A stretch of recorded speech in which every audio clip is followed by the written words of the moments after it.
There we go. No, no, we're good. We're good. Oh, we're good. We're better than good. Okay. Oh, it took forever. My God. Okay, so golf clap, light stream.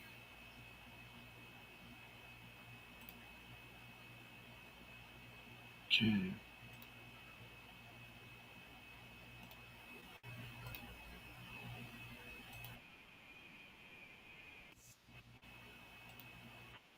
All right, guys, we're live. We're in the office, and Chris this year finally got the goddamn fucking audio working.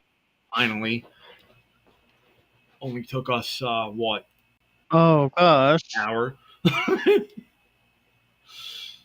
Yeah, about pretty damn close. was only a fucking hour. It was about a fucking full hour right there. I'm like, come on, starting to get annoyed.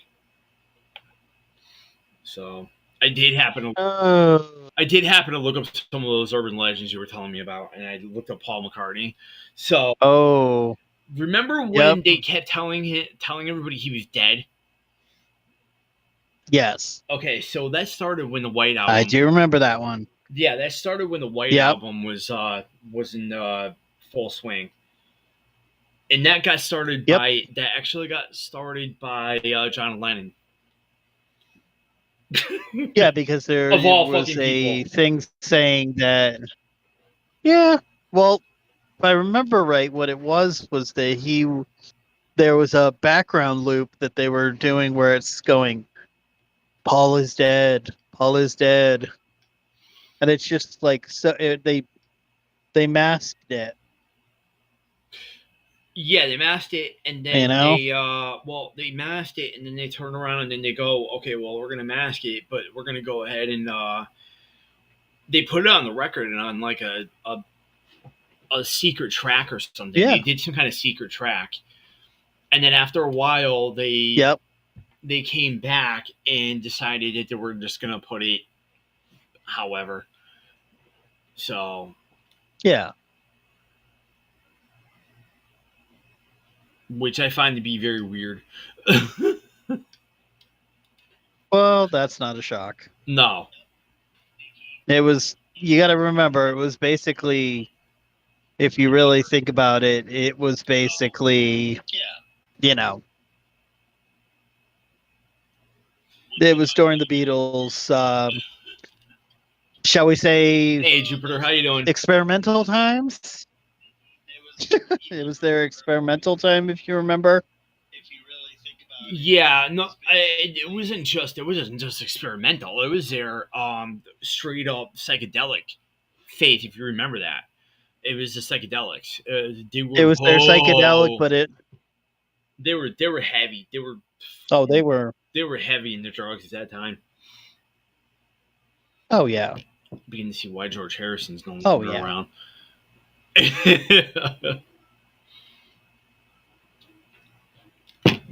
Makes you wonder if McCartney would have been around with the all that amount of shit. Yeah, tell me about it. I was really surprised that McCartney even survived. I mean, how old is Paul McCartney now? I think he's in his 70s. Hmm. Let's see if I can look that up real quick. How old? Let's see. How old is Paul McCartney? 83. 83. 83. Yep. 83 years young. Paul McCartney made it to 83. So. Yeah. Makes you wonder, though. Let me look something else up.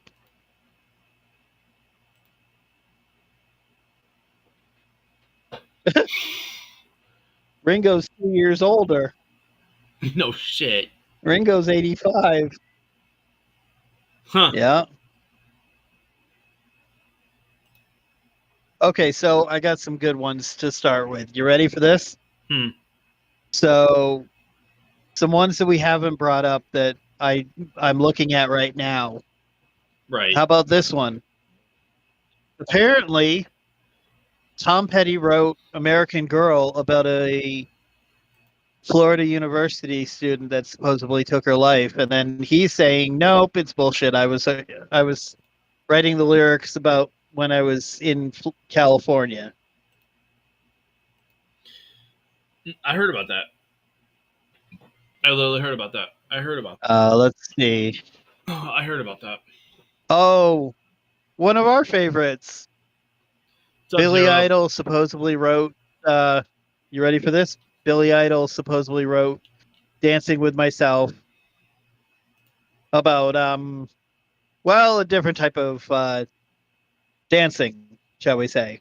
Oh, the good old knuckle shuffle. Yep, Yeah, I that remember was that. the theory. Yep, that was a theory. There was another He's one. he's gone on multiple. Gone on multiple records, going no, no, no. Well, he did before he passed away. But do you But remember? he's tongue in cheek. Yeah, do you remember? Billy Idol was always tongue in cheek. No, yeah. Well, do you remember that that band that did "I Got a Little Change in My Pocket"? Oh, That was a play yep. on. The Yeah, it was a play on masturbation. Believe it or not. oh yeah. Yes. That was keep your hands to yourself. Keep your hands to yourself. Yep. Don't give me no lies, but keep your hands to yourself. Don't hand me no lines. Yep. Yep. Yep. Yep. Don't hand me no lines and keep your hands to yourself. Yep. That was. Ooh, ready? Another one. Here's a good one. Here's a good one. You ready for this? That this is one of my personal favorite. That Love Roller Coaster featured a person being murdered on the track, literally. Yeah, I remember that. I remember hearing about that. Yeah. Yeah. Oh, wasn't it Roller Coaster of Love? I got another good one. Yeah, Love Roller Coaster. Which was later, of course, covered by Red Hot Chili Peppers. Yes. Yes, it was. But Day was pretty good. Jupiter, how about the not too best bad. classic one? Best classic. You ready for this one? This is also a good one. That In the Air Tonight was about him seeing somebody get killed and exposing the guilty party. Oh no shit! Really? That was the theory. That's always been like because you remember, like in the lyrics, he goes, you know, he knew what you did. Yeah, I remember that. It was supposed to be, oh, there's a person who failed to save somebody from drowning. Which, of course, Phil Collins has readily admitted that that's complete bullshit. That it was about the fact that his first wife left him. Yeah. Oh, I got one for you. Yeah, his first. Let's see if you know this one. His first one. wife left him at the time. Okay, you ready for this? Let's see if you know this one. The Hotel California urban legend. Oh God. Hotel California, wasn't that? See if you know this one. I'm literally looking at legends as I'm talking to you, so. No, Hotel California. I think. Do you want me to spoil that one for you? Yeah, you're gonna have to because I don't fucking remember for shit. That was supposedly it celebrates the Church of Satan. No kidding. Which it actually they've later on admitted that it was basically about, the excesses of all that shit that was going on that they were doing at the time, Yeah. because the Eagles were not exactly, for being country rockers, they weren't exactly, how do we put it nicely? Sobriety was not their friend. Sobriety was not their friend. No, sobriety would just fucking went out the door for them. That's what happened with that. I mean, Jesus Christ, Sobriety Joe was Walsh. gone. Joe fucking Walsh. All Joe you got to Walsh do was when you Joe think about Walsh that was is like it Joe was like, oh, fucking Walsh. Joe, what are you doing? Yeah. Yeah. Let's see. Well, as we've mentioned, like you and I were talking before, um, obviously, if you're going to talk about music urban legends, you have to go into the Kurt Cobain murdered by Courtney was Kurt Love. Cobain Courtney murdered Love. by Courtney Love. Yeah, they allegedly. So what they said And I is mean, right after he died, I want to say like couple weeks after he passed away, there was rumors going around that Courtney yeah. she had offed him. She deleted him for the world. Well, if you think about it, here's the thing. Most people, there's been like, and I remember, and I think you and I were roommates at the time that VH1 was doing that urban legends show where they were talking about all the different music urban legends. Yes, And one of them was that they went into detail on the suicide note, and I put that in quotations because there's a lot of people who feel that, and they've taken it to a handwriting expert, and the first half is Kurt, but when he supposedly straight out says that he's going to kill himself, the handwriting doesn't match Kurt. Right. And if anybody who's had an experience in looking at that suicide note, think about it. That suicide note, if you really look at that first half sounds more like somebody getting ready, feeling bad about ruining their fans' experiences by retiring, not by killing themselves. Yep. Yeah, Zero. No, I fixed the merch store this afternoon. I actually got all of the merch fixed. I did all of the work to the merch, and let's put it do it. I just slapped everything together, and I didn't really like pay attention to what I wanted to do with it. And like this afternoon, I spent, I want to say 3.5 hours just fucking getting the merch store back up and running and getting it ready for the, I made it. I made it to where everybody can access it. So I'm glad you like the shit. Go ahead and take another look at it because there's some really good stuff on there. The wife and I worked our asses off. So yes, and Courtney Love actually went on to a interview. I think it was Barbara Walters, and tried to clear her name. Yeah. At the time, and I remember that very well because my ex was a big time Courtney Love fan, and she showed me the interview. But I mean, see, the thing about the whole process to me, though, is the other factor that they've gotten into is the fact that they're saying that for Kurt to have put himself in front of that shotgun, the problem becomes, how did he do that when they drug tested him and the levels that were in his system, he would have been dead before.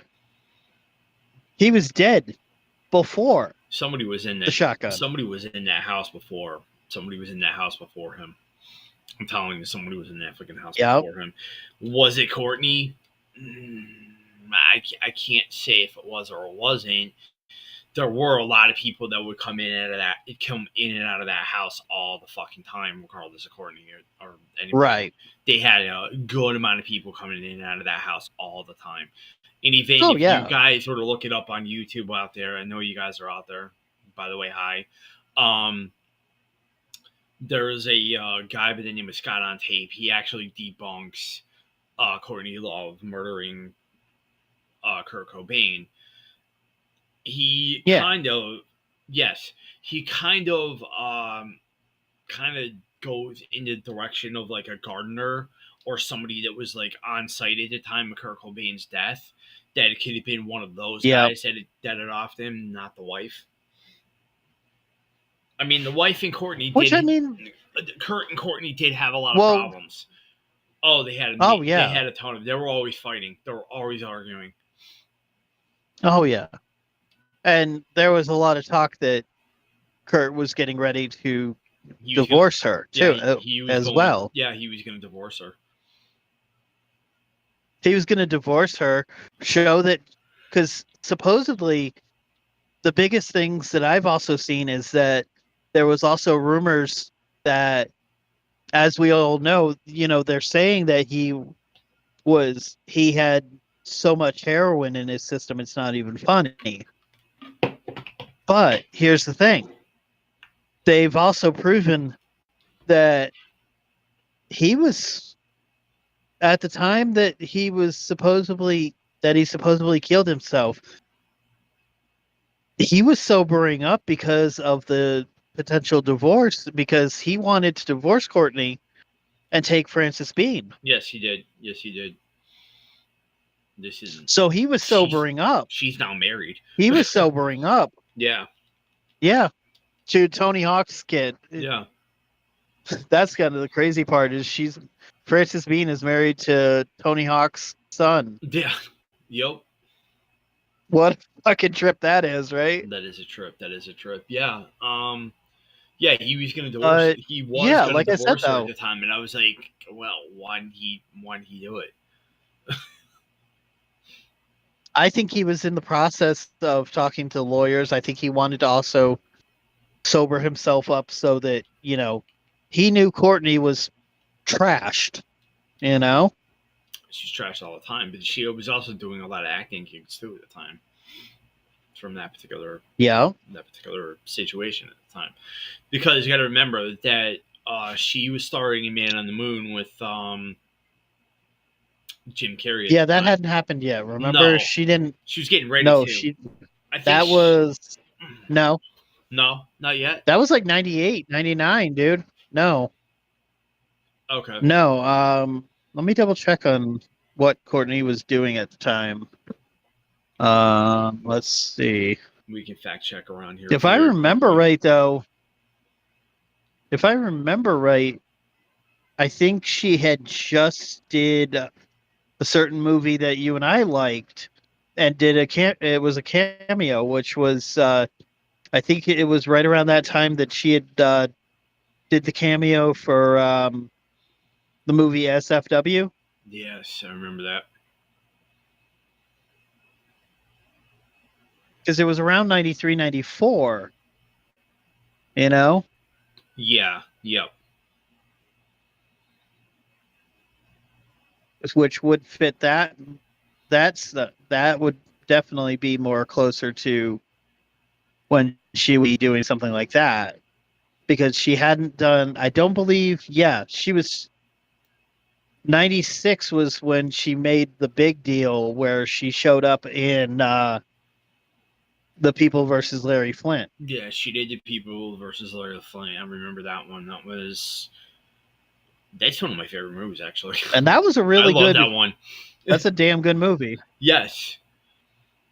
I mean, that was a damn good movie. Sucks her character died at the end, but that's what underrated. Happened. That's what really happened to Larry Flint's wife. That's actually what happened. Yeah. Yeah, she drugged out. Yep. Well, she had AIDS, so. Yeah. Yeah. Which she got from drugs, from needle drugs. Good old heroin. Oh, yeah. Um,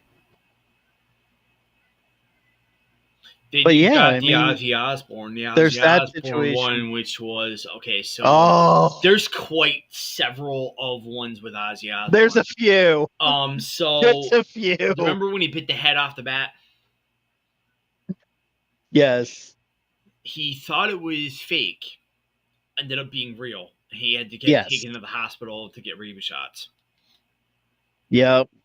Um, And the bat was the same situation. He thought that it was a rubber bat. he thought it was a rubber bat. And then he bit the head off a dove at one point in time when he was signing for his record Yep. deal with Yeah, when he was his signing to father-in-law's company. Epic. Yeah. Yeah, he was signing to Epic, if I remember Yeah. right. That was the first one he was signing for the Epic deal. Yes, and then there was another one. Okay, so this guy completely debunked. I didn't figure this out. This guy, because I was watching Jack and Ozzy's road show or something like that. Oh, when they would do it. Yeah, they Yeah. went to the town of where the Alamo was, and they went to the town hall, and the mayor of that particular town found out that Ozzy did not piss in the Alamo.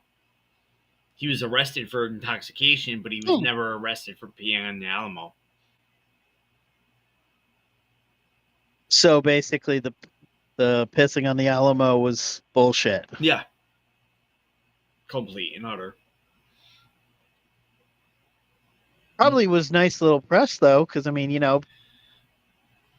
makes you notorious. Well, it made Ozzy. Oh my God, Ozzy Osbourne pissed in the Alamo. It made Ozzy and Jack feel really good because they're like, oh, okay, so that makes it that clears your fucking name because that was one reputation, and then that reputation of where Ozzy allegedly aided in this kid's demise, which come to find out it wasn't even true because he had put his vocals through what they call an echoplex. It's basically delay for vocals. Yeah, and if I remember right, I know the one you're talking about. It was where they said that get the gun, shoot. Said, yeah, that's what the lawyer kept saying that. And he said, "Oh, and I watched the concert, and it reminded me of Nuremberg." Proved it. You fucking idiot! What a jackass! Yeah. Let's see. Oh, my personal favorite, and you and I have talked about this one before, and I love this one because it's out there. Mm. It's interesting, but it's out there. Is the Bob Marley one? Oh yeah, Bob Marley getting skin cancer by the U.S. government. Yes, I find that one to be very interesting. Yeah, like that one was one where you're kind of going, well, I can. Yeah, it was the Reagan administration. Well, come to find and out, good old Ronnie, if you watch Dark History, it was good old Ronnie. I mean, Yeah, if you watch Dark History with Bailey Sarian, you come to find out that Ronald Reagan had a small penis.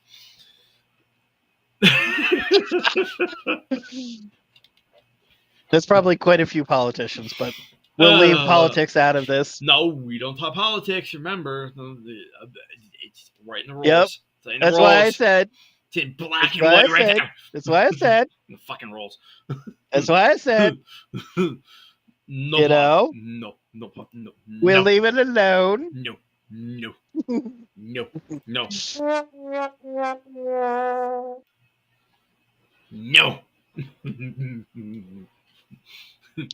Forbidden subject, guys. Forbidden subject. We don't talk politics on there. Forbidden fruit. Yep. Forbidden fruit. I'd rather spend 2 hours talking about masturbation. No, I'm joking. Kidding. Well, there are songs that we could go into that are supposedly or supposedly not about it. Plenty of them. Which kind of slides into that urban legend. That does kind of slide into some of those urban legend ones because, like, that is like a whole subset. That's like a whole subset of, like, did you hear that this song is about this? Did you hear this song is about this? Like, I love the fact that it's been confirmed. And tell me this isn't hilarious, is that Cyndi Lauper has a song that was for the longest time. Oh, it, it it's about it's about female masturbation. Oh my god.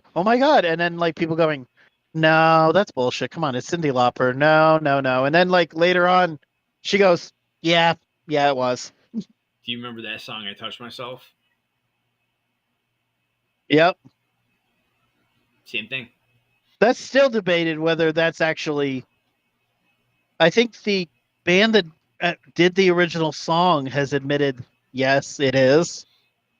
Oh, they flat out said it's definitely about the good old playing with the meat curtains. But you also got to remember, Green Day has one. Actually, Green Day has a couple. Oh, I was all by myself. Yeah, All by myself. all by myself. That ended up being on the very end of the record. It wasn't the end of the record. It was the hidden track. You had to look for Yeah, it. it was a hidden track on Kerplunk. No, Dookie. Dookie. It was on Dookie. Oh, was it Dookie? Yeah, it was Dookie. I thought it was on Kerplunk. Nope. Dookie. Yeah, you're right, Dookie. Dookie. It was Dookie. Yep. You're right. Yes. Drat. Yep. But then again, what do you expect from Billy? I mean, Billy and his opinions are very interesting. Billy's and opinions are always interesting. You should know that by now. Come on. Oh yeah. Like my personal favorite, and I always found it funny, was him going on the fact that, oh, well, hey, so By the way, have you? I love how he has literally gone on in record going, well, in my personal opinion, and he's like, as a bisexual person, I believe everybody has some level of it. Everybody's bisexual somehow. It's like, okay, Billy. Bullshit. No. No. Okay. I've always. Okay, but I will say this. Bullshit. Have you ever heard the Ron? Have you ever heard the Ron White joke that he did? Which one, Ron White? Because Ron White kind of made a little joke. The one where he says that to one of his friends that he thinks that everybody's a little bit gay. And he's like, okay, you want proof of that? And he's like, okay, here's the proof. When you're watching porn, what do you want?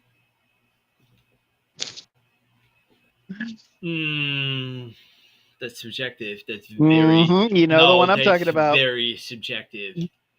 That's very subjective because That's true. Because for me, some of us like watching lesbian porn. Like it's so much better. The act of it happening. I'm more into the give it to her. God damn it. Yeah.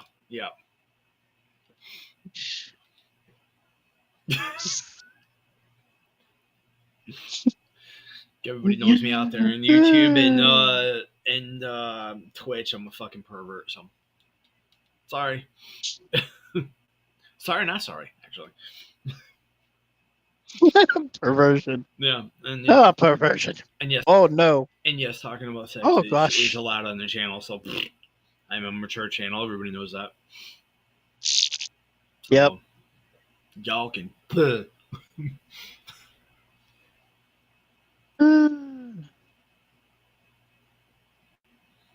Well, I don't know how much we're gonna get talking about because I mean, there's so many might as well bring up one that you've talked about. Mama Cass. Okay, so Mama Cass was allegedly she was supposed to be died from a ham sandwich. She passed away from a ham sandwich. And that was believed by a lot of And people. there was a good amount of people that believed that shit. Sadly, for a very long time, Yeah. there was a long time that people thought that was legitimately what happened. And I feel so bad for her family. So they tried to. So You know? here's what happened. Here's what happens, Earl. They tried to say that she died from a ham sandwich, but it wasn't a ham sandwich that killed her. It was what Jupiter said. It was a heart attack. She died of a heart attack. Yep. She was eating a ham sandwich while she was having the heart attack. Yes. So which immediately that's like, oh my god! Which put it in that perspective of the ham sandwich took her out. Bullshit. So no. That's like the people that. That's like the dude. That is like the same amount of people that believe that, oh, Elvis died on the crapper. I mean, granted, he did die on the crapper. Elvis died off the crapper. He died in the bathroom, but he died on the floor. He did die in the bathroom. Yeah, but yes. It was on the floor. He died on the floor. It was. I love how many people will go, oh, EMTs, Elvis died taking his shit. No, by the time he was supposedly died taking his shit. Yeah, exactly. By the time the EMTs got in there, he was already gone. He died on the floor. He died in the bathroom, but died on the floor. Yeah. What happened is he had. I mean, granted, he had some major. And sorry, guys, it was a little too TMI, but Elvis had major constipation at the time that he passed away, and he also they were saying that a lot of it was toxic shock. But wasn't it also yeah, I was gonna say, wasn't it a lot of mix of like, I think there was rumors that he had a surgery before too, if I remember right. Yeah, he had a surgery. He also was in very, very not bad health, but he was also his diet was horrible. His diet was fucking horrible. Yeah. Well, between the fact that I made one of his recipes.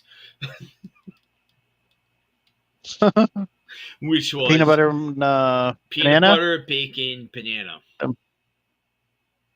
Oh, fried. That's a heart attack waiting to happen. Actually, it wasn't too bad. That's a heart attack waiting to happen. It wasn't too bad for me because I live off protein, so it was just one sandwich, and I don't do it all the time. So. Yeah, but they were also, if I remember right, there was the talk of the surgery that he had gone in for surgery a couple of weeks before. There was also the talk that, he had some really bad addictions. Yes, he did. Which I'm trying to remember. I don't believe his was heroin though. I think it was it coke? Cocaine. I don't think it was heroin. Yeah, he was a cocaine. Somebody tried to say that it was that he was a heroin junkie, but the thing with the heroin junkie is he would be skinnier. No, he was. He'd have to be skinnier. No, he was heavily into coke. I mean, cocaine was. Yeah, he was notorious for nose candy, man. Well, it was his prevalent. It was his favorite thing. Yeah. Well, there was also talk. Wasn't there at one point that he had an addiction to speed? Yes. Yeah, he had an addiction to speed for a while. He also had yeah, he was in really bad health too. He had a major. Oh yeah. They allegedly said that he had pre-diabetes before diabetes was a thing. That's what I was about to say. Yeah. Yeah, that's what I was about to say. Is that I believe there was talk that part of what caused him to die as he was that he went into like a toxic shock based off of like what you had heard with toxic shock. There was toxic shock involved, but it was based off of it was a diabetic toxic shock. Yes. They couldn't diagnose it at the time. It was when he died, 1950. Oh yeah. they couldn't diagnose it. They could not Like diagnose it at the time. 70, 74, 75? Yeah, I think it's like 74, 75, something like that. yeah, Because he was right around like if I remember right, the year he died was the same year that the Sex Pistols released their first and only album. well, no, he died. He was 40. He was in his 40s, and he died something like around the 50s. Yeah. 56, 57, somewhere around there. No, No, no way, man. Hold on. 70. 70? 70 something. Let me look at it. I was gonna look it up myself. Looking 77. So he died in 77. Okay, so 77. Yep. They still didn't have diabetes. 77. They still didn't have diabetes. Yeah. Yeah. Yeah, because that was more closer to like 80s was when that started. That was one of the other things that started getting really prevalent that we started knowing more and more about was in the 80s was diabetes. Yeah. My mother was diagnosed. I was 10 years old when she was diagnosed with diabetes. So that was like between 89 to 80, 89 to 90. So somewhere around there. I got a good one for you while we're still on Elvis. How about the interesting story of Colonel Parker? Colonel Parker. How about Colonel Parker? His manager. Oh, yes. It was a guy that robbed him at one point in time, didn't he? Yep. And here's the interesting part. Tried to pass himself as a United States citizen and a former military veteran for the United States. Yeah, which is bullshit. Why would you? Yep. Why would you do it? Yeah. Yep. Do you remember where he was originally from? No clue. He was from the Netherlands. I'll do it. He left the Netherlands. Here's the kicker. You ready for this? Served in the Netherlands military for a little bit. Went AWOL. Illegally entered the United States and immediately enlisted under a false name to the army. Oh, no shit. Yep. A jerk. What a jackass. So think about it in that way. Went AWOL. Like, I think he was like only a couple of months in on his Netherlands time. You know? Well, there's a lot of musicians that have been fucked over by their guys. Oh, wait, no, managers. I'm wrong. No, I'm wrong, actually. Hold on. I am wrong. He did not go AWOL for the Netherlands. But he did enter the U.S. illegally. Entered the U.S. military under a false name and false identification. Oh, Jesus. Yeah. Yeah, when he enlisted, he was 20 years old, enlisted in the U.S. military, having only been in the country for 3 years at the time. He entered illegally. Oh, how about this? So apparently, he first tried to enter the U.S. in 1927. Was immediately kicked back over to the Netherlands. I'll do it. And did it again 2 years later. Oh, what an idiot. And got through. But you remember how I said he had an AWOL? How long did he stay in the U.S. for? In military? Oh, he was in the U.S. for the rest of his life. But you remember how I said he went AWOL for some military? Yeah. It was the U.S. military. He deserted. What an idiot. It's like, hey, congratulations. He served for 2 years and deserted. He went AWOL in Florida. It's like, oh, congratulations. Good job. Yeah, awesome. Nice. That's a And he congratulations. was such a dick, too. Like, That's a if congratulations. you've ever seen, like, there's a lot of people who say, like, you know, if you really want to look at it, the best example of how he was, all you have to do is watch the recent Elvis movie where the had Tom Hanks playing him.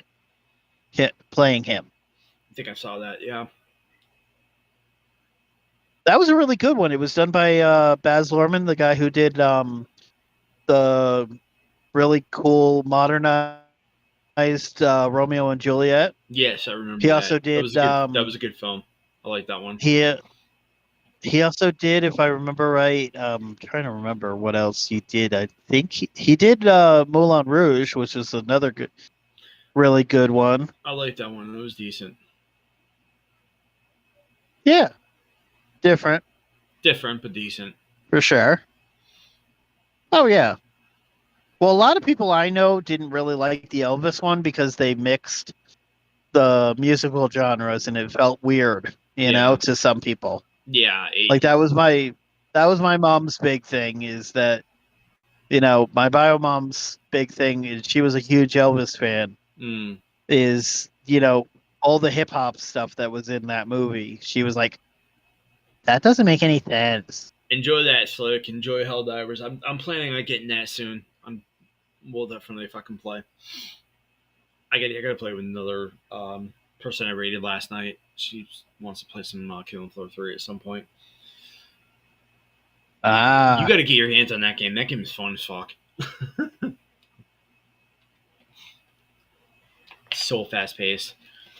Fun though. Yeah, I will say though, for that Elvis movie, Austin Butler, who played Elvis in that, did an amazing job. Yeah, from what I read, yes. I thought you saw it. That he did a good job from his the one with Tom Hanks. Yeah, like I said, from the Academy. What the Academy said, they said he did a good job, and I saw it firsthand. He did do good. I was looking at some of the accolades. That they got for that movie. Oh yeah. I mean, that movie, I saw it with my brother, and I was like, that is an amazingly well done movie. Yeah. You know? Yeah, exactly. They handled that movie really well. It was fun to watch. I didn't mind it. I enjoyed it. There's some movies that I didn't care for, which had to deal with music, which wasn't too the Doors wasn't that great. The one with Val Kilmer could have been better. Really? Could have been better. I am surprised by that. I know a lot of people who really like that one. Nothing against Val. I mean, granted, I'm one of them. The story itself could have been. It wasn't strong enough as far as I was concerned. My only problem with it is it's another one of those ones where it feels like people kiss the ass of Oliver Stone, and I don't think he's that great of a filmmaker. No, I agree with you on that one, big time. I don't think Oliver. A lot of people kiss his ass, and I'm like, dude, he's not that great. They kiss his ass a little too much, and the problem is you're right, he isn't that great. There's other directors that are much better than he is. He's an overrated director. He was a writer. I mean, yes, people forget that he wrote the screenplay for. I mean, he did the screenplay for Conan the Barbarian. He did the screenplay for Scarface. Yes. You know? I mean, his scripts were okay, but I mean, you know, if you're going to really, like, to me, I can run through some of these ones. Right, I'm looking at his list right now, and I'm going, okay, so Platoon was good. Platoon was amazing. Platoon was damn good. Sad. Platoon was damn good. It was sad though. Born on the 4th of July was good. Was good. Never Not see great. Didn't see Good. it. Didn't see it. Wall Street. Wall Street was okay. I never thought it was wow. Like everybody goes, "Oh my god, that's such a great movie." It's one of those movies that like you have to watch. It's like it's all right. Yeah, exactly. I mean, congratulations. It's a movie that basically shows how absolutely just disgusting people were that were involved in like the stock market, and anything to do with the 80s like culture. Well, the stock market hasn't changed. I mean, it's still disgusting, and there's still people in there that are just assholes. But Yeah. That's neither here nor Let's there. see. We don't want to get into it too much because it'll bleed itself back into the conversation that we can't talk about. Yep. Let's see. Big Then P. there was his JFK movie, which was good. Yeah. Not great. No. His Nixon movie I loved his Nixon movie. And I mean, come on. First off, it's Nixon being played by Anthony Hopkins. I'm sorry, but Anthony Hopkins could read the dictionary to me and I'd be okay. I would watch that. I would watch Anthony Hopkins reading the dictionary.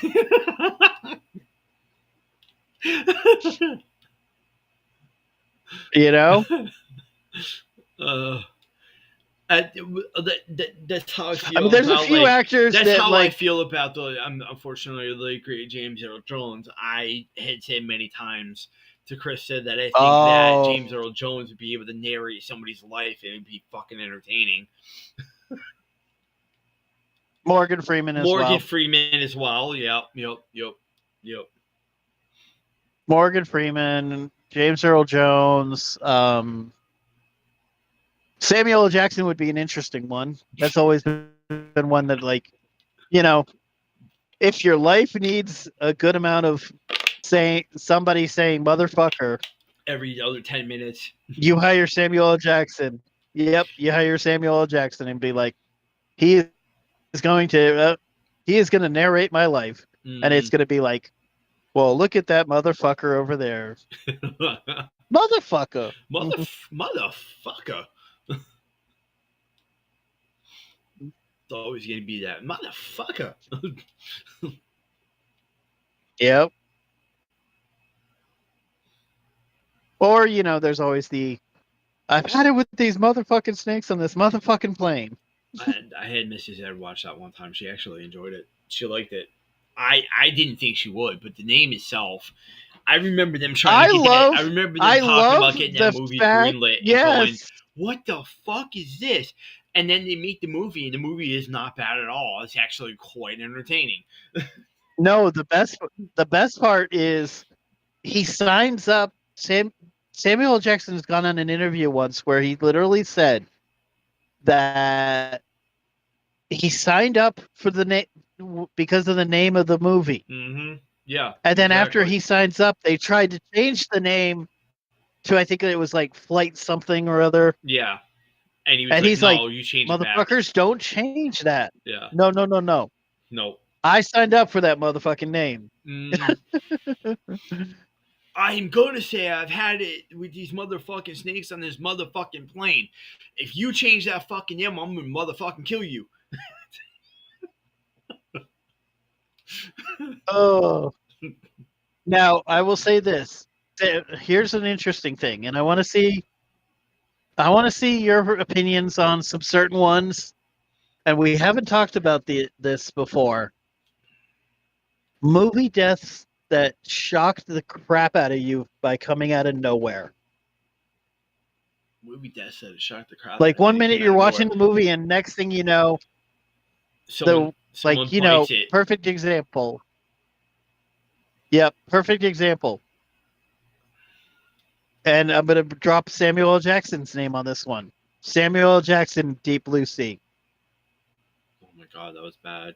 He's in the middle of that harrowing speech of they're And the gonna get fucking out of shark- here. and- We're gonna Yup. do the And the shark snapped. Slam! Yep. I'm not saying the movie itself was bad, guys. I'm saying that his death was horrible. He No, the whole thing he about it gets one was word that out of we're his trying to mouth and the figure shark ones just that goes just kind of. kaboom. It was done.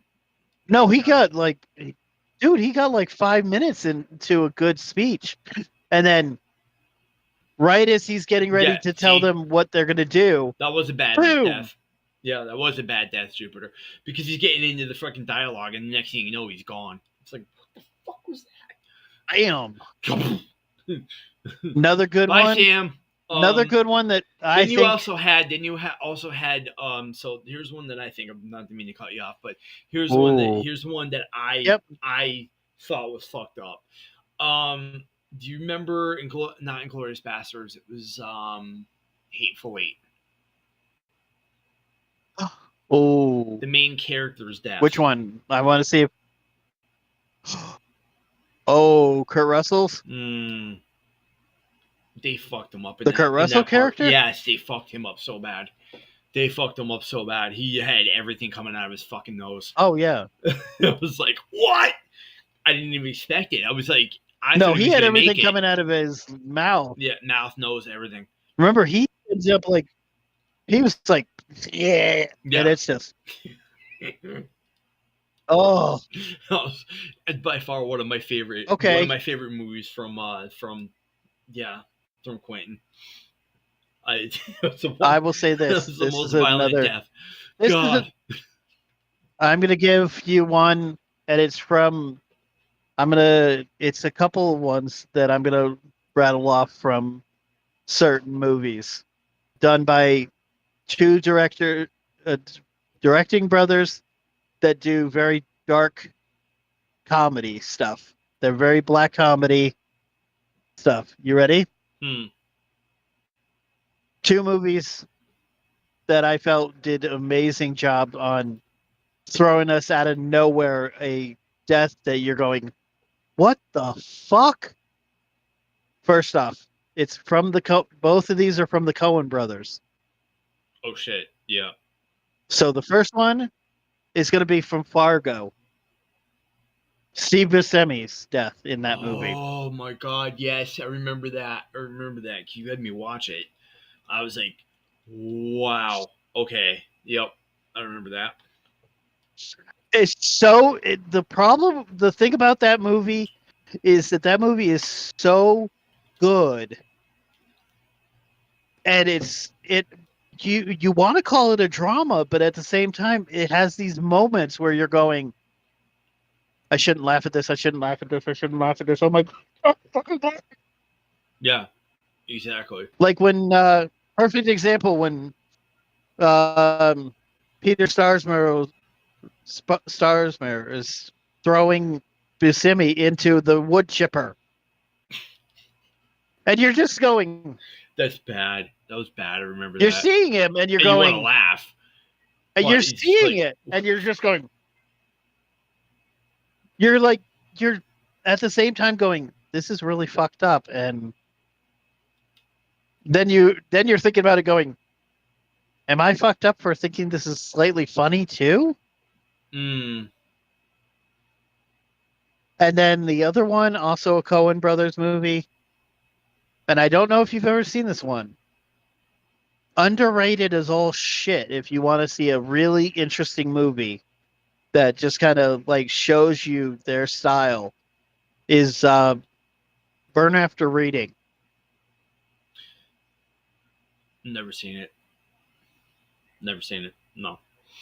Never seen it. It has one of the most holy shit deaths. So George Clooney's playing like this spy type character, and Brad Pitt's like this brain dead moron. He's just like this guy who's part of a gym thing. He like does, and he's trying to, he wants to get evidence on this guy so that he can like, he's trying to, like, if I remember right, he's trying to get like information on him so that he can use it against him. And George Clooney's character comes home after while Brad Pitt's in his closet going through his shit. Mm. So Brad Pitt's in the closet, like, going, oh, oh, this guy's gonna catch me. This guy's gonna catch me. Thinking, oh shit, and then Clooney opens up the closet door, and Brad Pitt just kind of like slightly just kind of stands up, and you see him kind of with this little goofy ass smile, and Clooney just pops him right in the head. Yep, I heard about that death. But there was also that one in, and I did not fucking expect this at all. Remember The Irishman? Oh, When, good yeah, one. yep. Good one. Long one. Very long movie, but very good movie. Fantastic movie. But Holy shit, was that a good movie? yeah, Yeah. fucking Well, amazing. it's But Scorsese. yeah, It's fucking Scorsese. when Al Pacino's character gets knocked off by who's supposed to be his friend, supposed to be his best friend, and he takes him into a house and he just shoots him in the back of the fucking head. It's like, what the fuck just happened here? Well, there's been a couple of ones like that in Scorsese movies. Look at Casino. Oh my god, Casino, yes, You know, that, yeah, yeah, because Casino. they killed Joe Pesci's character pretty much unceremoniously too. Oh yeah. But let's also not forget. I mean, another good one is look at what happened with if you want to go another Scorsese, Goodfellas. Yes, I haven't seen that movie in forever, but yes. They did De Niro dirty in that. Mm-hmm. Well, remember, De Niro did Pacino dirty in The Irishman. Yep. Right in the back of the fucking head as he's walking into the house. Didn't say anything. I mean, but just then loads again, the like, gun and just goes for it. Another good one to me, I will say. I was also a big fan of. Well, you and I have talked about this. It's one of my all-time. It will always be on one of my all-time favorite lists. Is the movie Heat with Pacino and De Niro. Heat, yes, I love that. That movie is one of my favorites. I don't care too. who you are. You have to say that movie is like. First off, I mean, the sequence, they've actually admitted that. Do you remember the robbery sequence? Yes. Where they have the shootout? Yes. The U.S. military uses that to show how to properly reload in the middle of a conflict. Mm-hmm. They use that movie.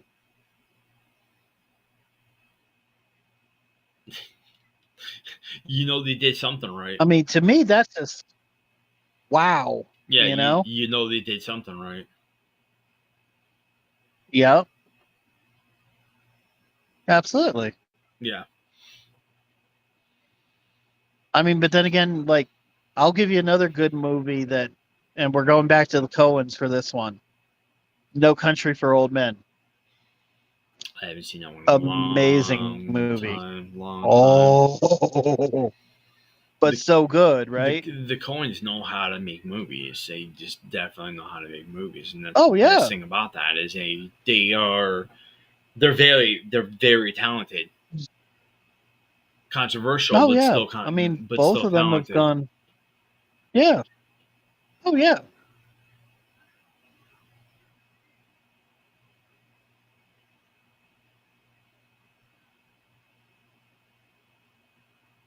I mean, but then again, I mean, look at some of the ones. There's also been like the brothers have gone on and done their own things as well, too. You know. Mm.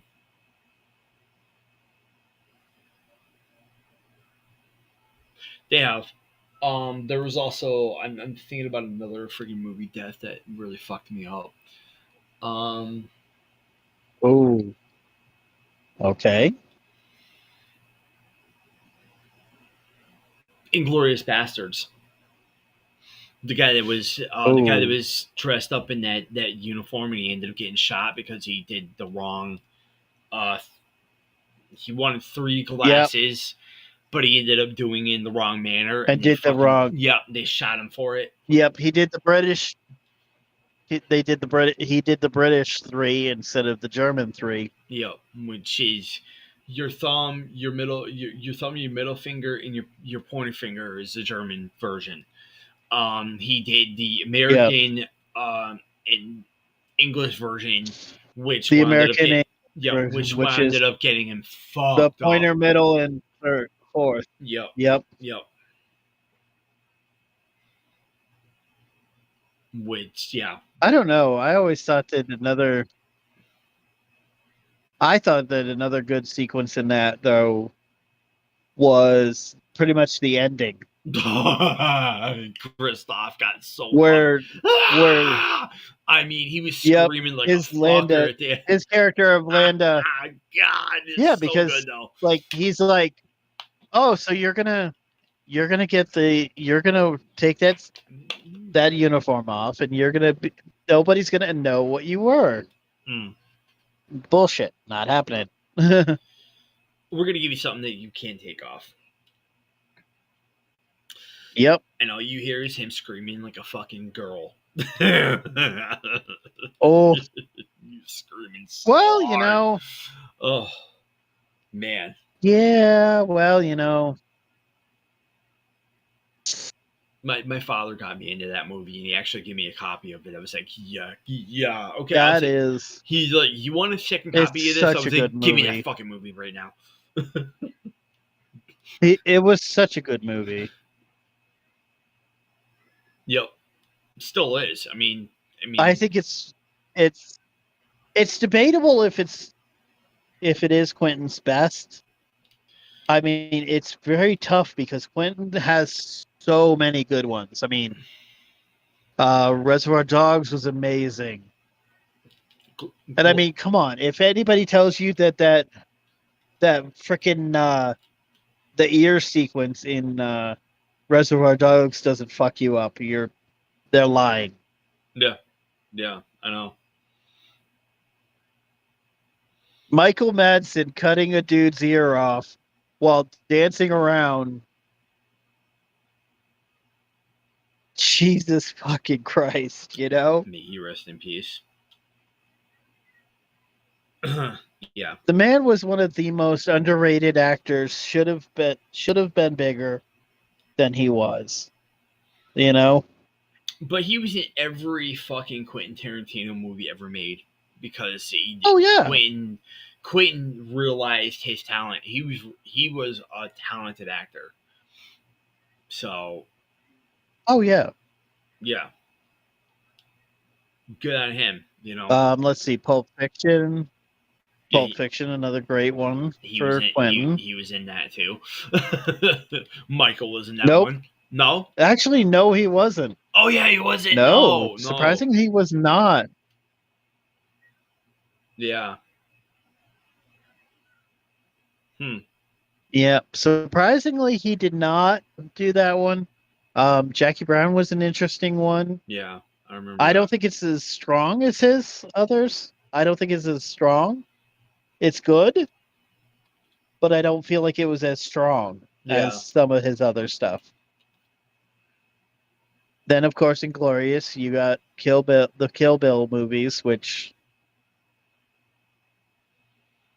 goddamn did Uma do an amazing job in that movie. Yeah, she did. She did. She did an amazing job, and she she fucked that. My pussy wagon died. Great supporting cast. Great supporting cast. I mean, come on. Lucy Liu, Yep. the Yep. late David Carradine. Mm-hmm. I mean, come on.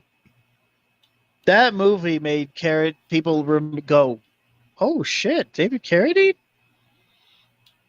I didn't even know he was still around." Well, David Carradine, well, not anymore, but David Carradine was a good actor. It's still, was a good actor. Very good. Underrated as shit, Oh but yeah, still a good actor. absolutely. Let's see. Then of course we've already talked about it before.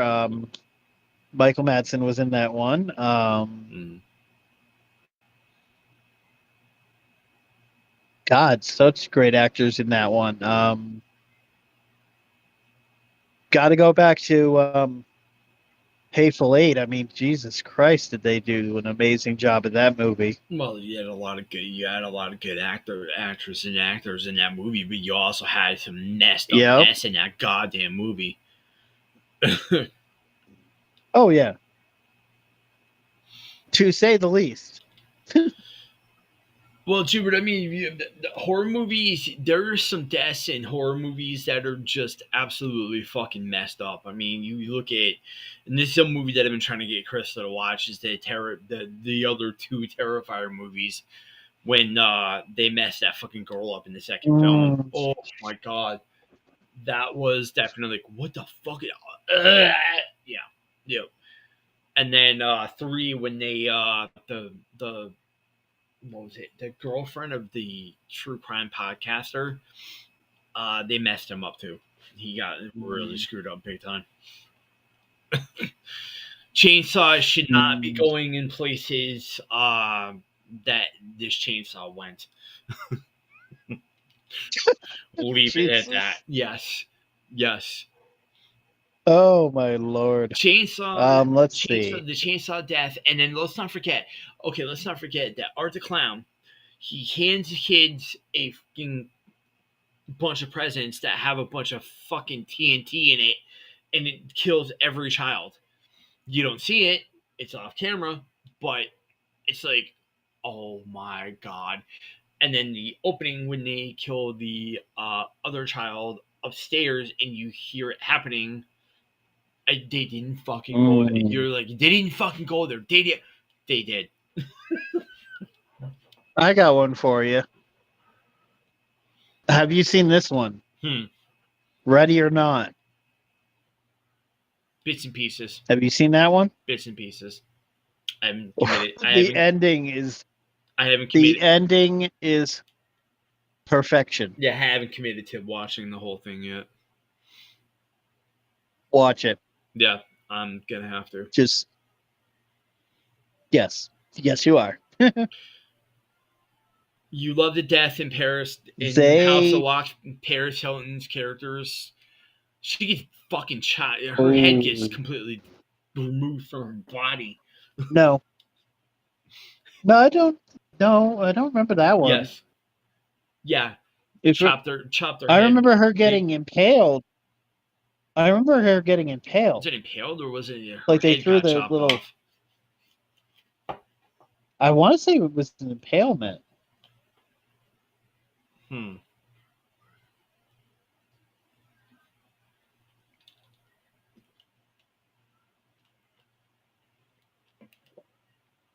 Could be right. Could have been an impalement. But she got fucked up anyways, regardless if it was an impalement or a fucking beheading. Doesn't matter. She got taken out. She gone. Where is she? Over there. Where's the rest of her? I don't know. Oh, it was an impalement. It was she got impaled through the head. The only since I watched that fucking movie, I gotta revisit that movie because I have it on DVD. I'm just watching the. Neither was I. Watching her die was fucking great. Sorry. See, one thing I will say though is like when it comes to that movie, like now as a fan of Supernatural, watching Jared get frickin' having the wax over him, and then like they end up finding him at that piano.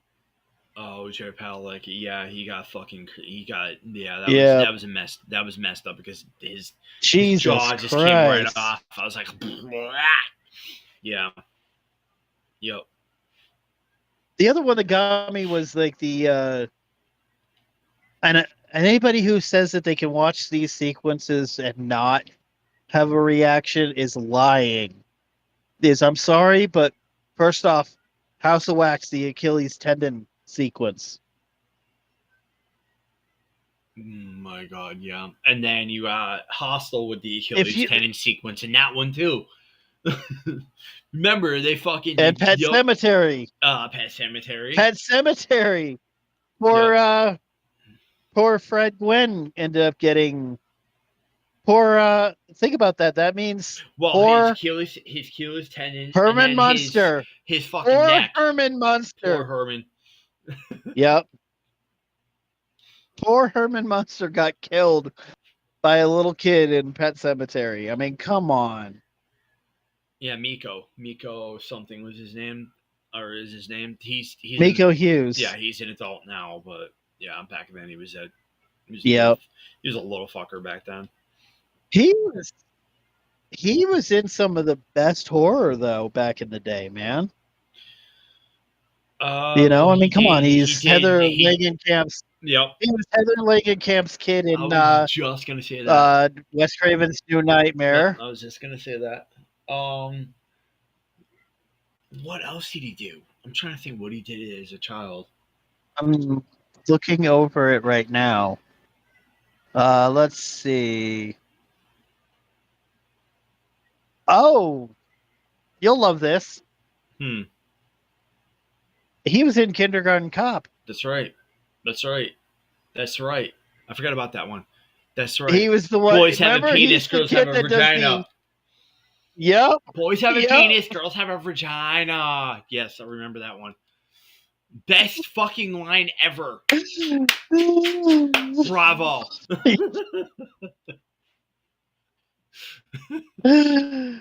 Let's see. He was the homeless kid in Spawn. He was a teenager in that one. How about that one? Almost. Yeah, he was preteen. He had to be in preteen at the time.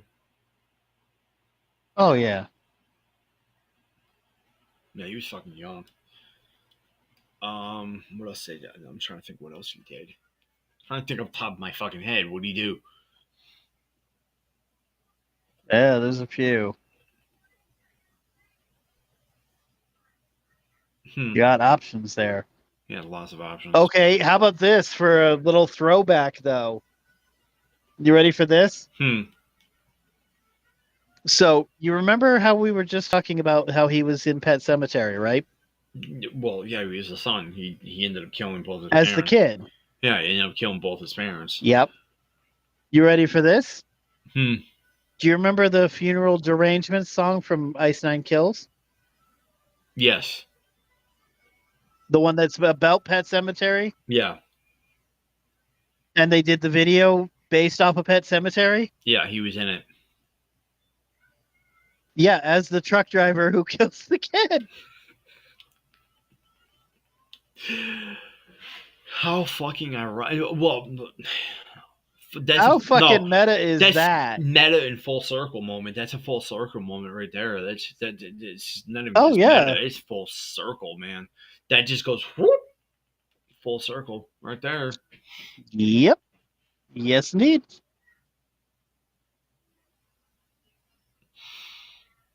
I think every fucking horror movie ever made has always had a character that you didn't expect to die, but they end up fucking dying anyways. The one thing I will say though is I know there's a lot of people who hated the more recent remake of Pet Cemetery, but you have to give them credit. You know, you're thinking, oh, it's gonna be the kid, it's gonna be the baby, like it always is. Nope. It's the daughter. Yeah, it was a mind fuck. That was fucking what I heard. That was one of the biggest mind fucks on the planet because you expected to be the child, you expected to be the son, and it winds up being somebody else. And it's like, what the fuck was that? Yeah. Exactly. That was one of the biggest mind fucks I've ever, and absolutely insane. And I hate the sad part is it's not a bad movie. It's just it's so like trying to compete with the one that Came before they it. did that the great yeah. I mean, first off, you have a great director in Mary Lambert who did the original Pet Cemetery, which I mean, come on, first off, Yeah. the how few women directors did horror. You had a few. There's not many that you can name. Yeah, but There's not many. No, but you had a few. I mean, you had Mary Lambert. She also did. There was also another one that did the Final Nightmare. Freddy's Dead. Yep, Rachel. Yep. Yep. There was another one that was directed by a woman, which was I forgot the fucking name of it. But it's got to be one of the most misogynist movies ever made. But it was funniest. It was absolutely fantastic. It was called Creatures from the Deep. It's humanoids. Humanoids from the deep. Humanoids from the deep. They come out of the water. Humanoids from the Deep was not done by a woman. I don't believe that was done by a woman. Yes, it was. Yes, it was. Look it up. Yes, was it? Yes, it was. I'm about to. Yes, it was. I am about to. Yes, it was. Look it up by 50 of the greatest horror movies you've never seen. Humanoids from the Deep is on there. One of the guys says, yeah, the most misogynistic movie and it's made by a woman.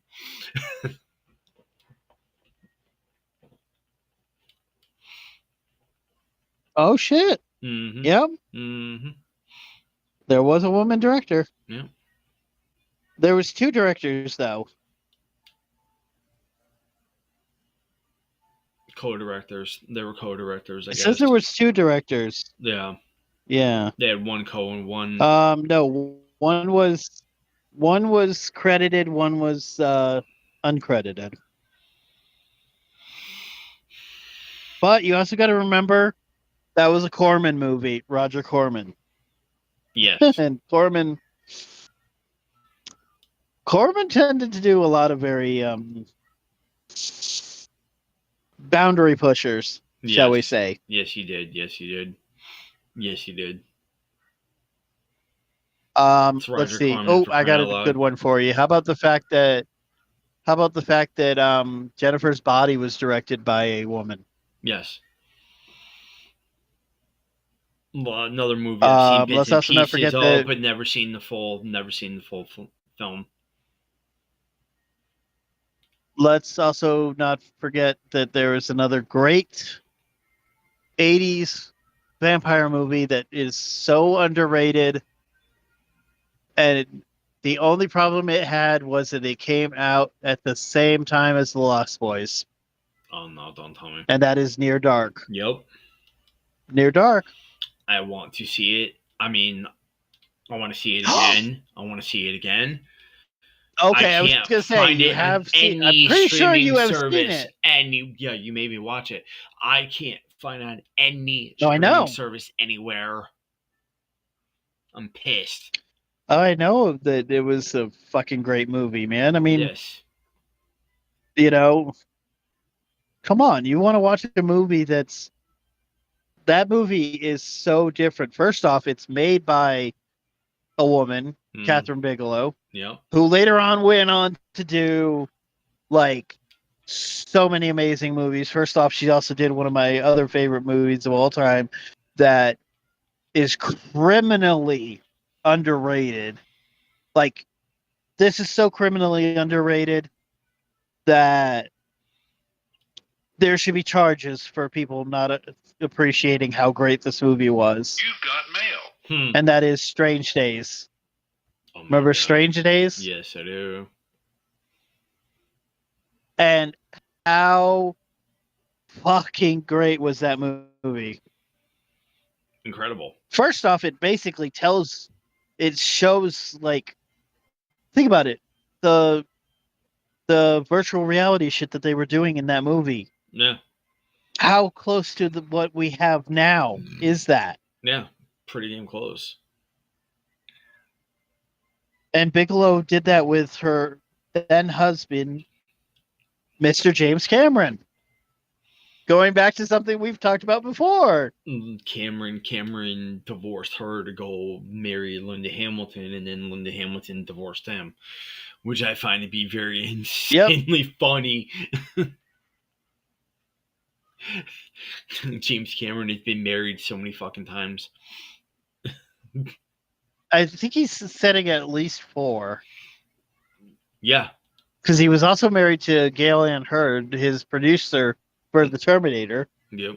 Who, if I remember right, he was married to Gail, divorced her, married, I think he married Linda. No, he married Linda Hamilton after that. Yeah, married Linda Hamilton, and right? Linda Hamilton divorced him, and then he got remarried again after that. He has no fucking luck with women at all. He has no good luck with women at all. He really don't. He really don't. So let's see. Okay, so here's the deal. So he was married to here. I was wrong in the order. It was Gail. Then he divorced. Gail and him got divorced, and he married Catherine Bigelow. And you were right. He did get together after Catherine with Linda Hamilton. And then she divorced him. Yep, and then she divorced him, and now he's with an actress by the name of Susie Amiss. Yeah, they've been together. Who was in Titanic with him? Yeah, they've been together ever since. Yeah, they've been together since Titanic, like 2000. Yeah. Which a lot of people say that that he might have been a little getting a little fresh with her while they were together on Titanic.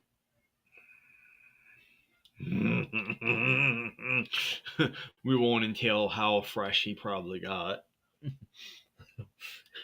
Yeah. See that stateroom over there? We're gonna go over that stateroom. Yeah.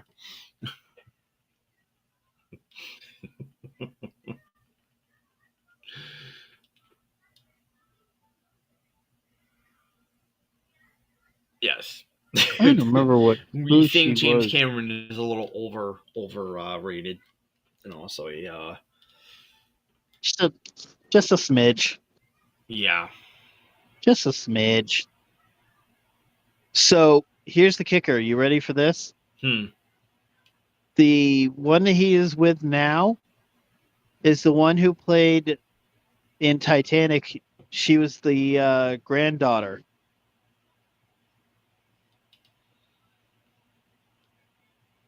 The blonde? Remember, like... He married the blonde. Yep. Blonde granddaughter.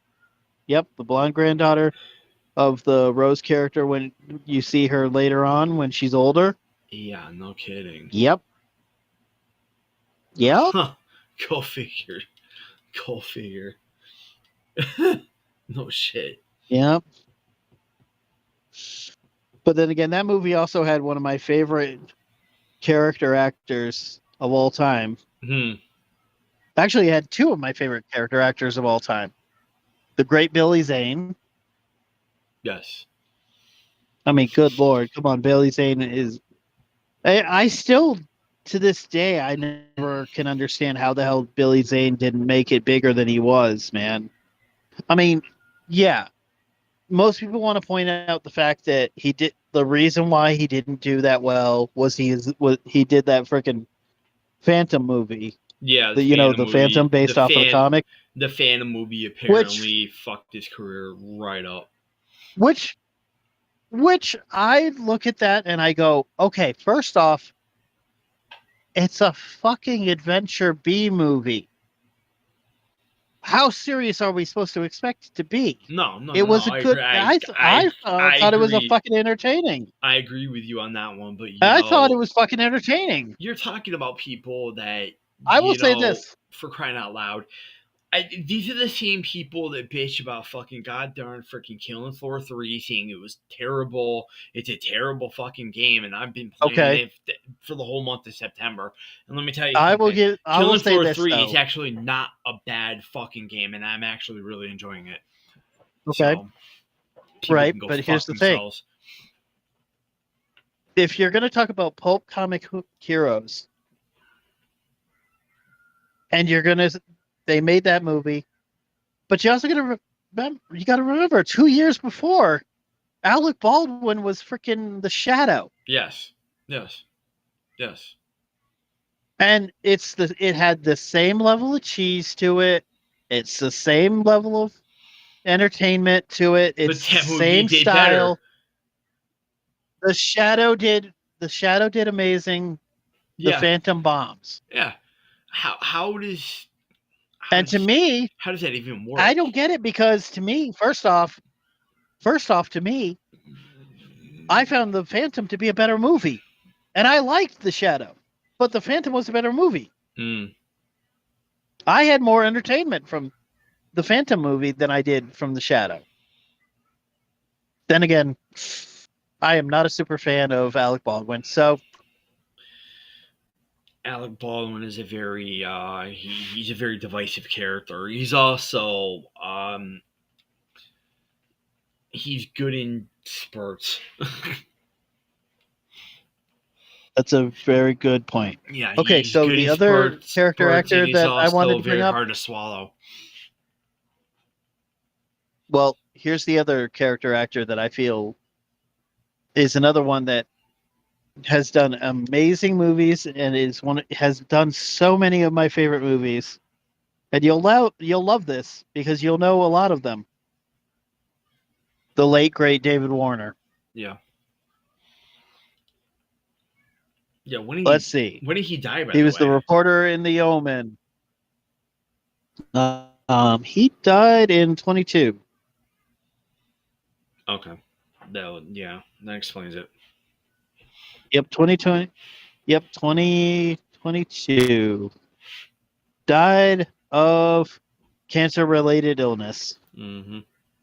at 80. You heard that last part, right? Mm, He was 80. he was 80.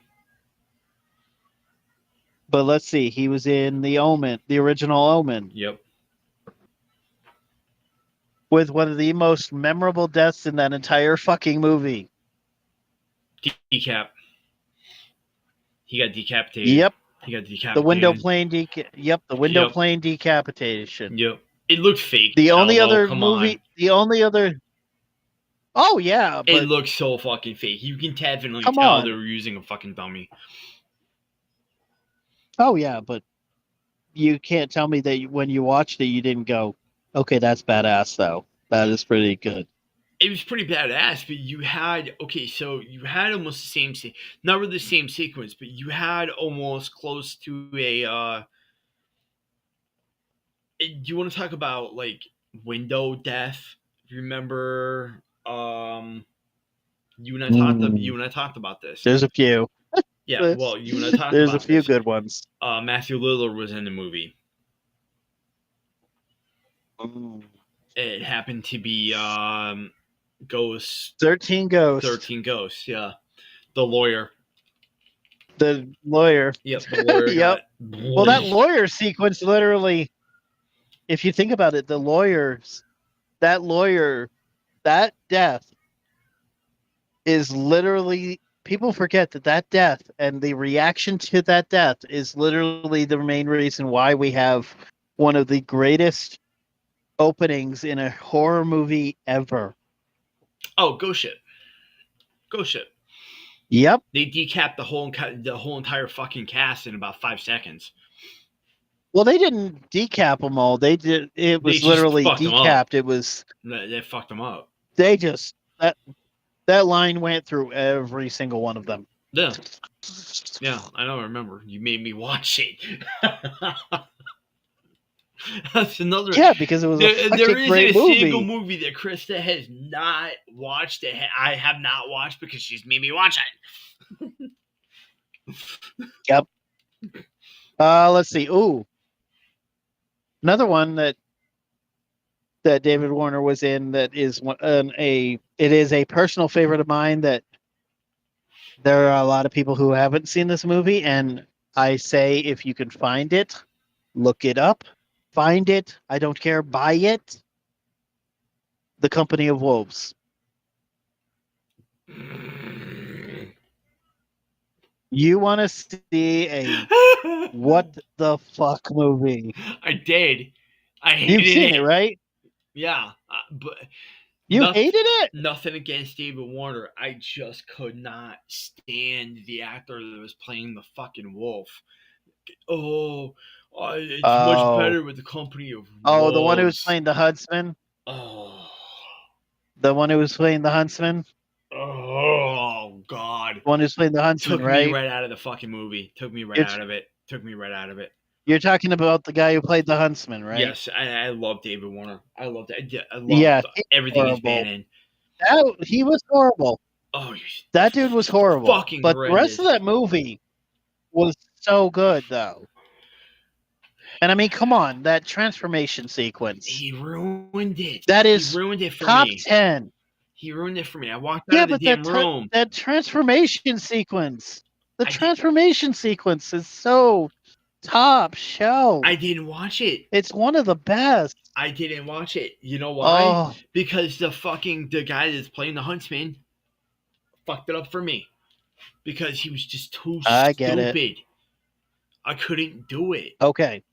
I So, might give it another. I another might give great it one. another chance. I might rent it one of these days on like Amazon or something, and maybe if I can choke through his performance, yeah, maybe we'll see. Sit through the rest of it. It's really good outside of him. I can't stand him. I just can't do it. Just can't stand him. Okay, so another one I'm Ugh. going to throw out there. Another David Warner good one. How about Waxwork? Yes, Waxwork was amazing. Waxwork is by far one of my favorites from him. He also people Yep. also forget he was in Titanic as well, and he was also in Teenage Mutant Yep. Ninja Turtles too. He played Yep. played the professor. Yep.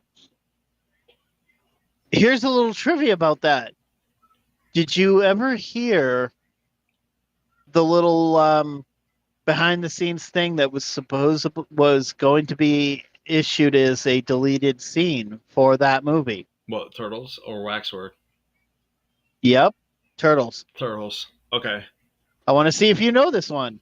It's supposed to be a deleted scene. There was going to be a secret about the Professor Perry character. Let's see if you know what it was. He was originally. Or do I got to tell you? Originally the Turtles' father. He made the Turtles. Eh. No, he was. Yes and no.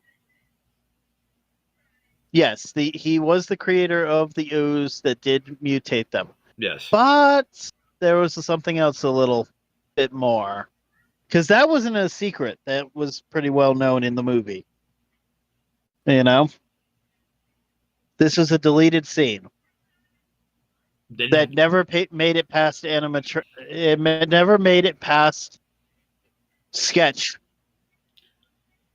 Did it have to do with Splinter? No. No. Again, it had something to do with Perry. His character. You're gonna have David to spoil Warner's it because I character. don't fucking remember. I remember hearing about it, but it never really. Okay, so you remember how the character of Krang was supposed to be an alien species known as the Utams, right? The Utams, right? Krang was also that they were basic. Yeah, he was in the cartoon. Right. But they never brought him to fruition in the movie. But you remember. Right. But you remember how there was supposed to be a species that he was supposed to be. Yes. Right? That are all like brain type. Yeah, it's from Planet X. The thing was, they were going to reveal that the Professor Perry character was a suit. But it never. They were going to have it revealed that he had that he had basically like a Krang type body. He was basically a Krang. But they scrapped the idea. They didn't never made it past it. They scrapped it because they didn't want people thinking it was the character of Krang.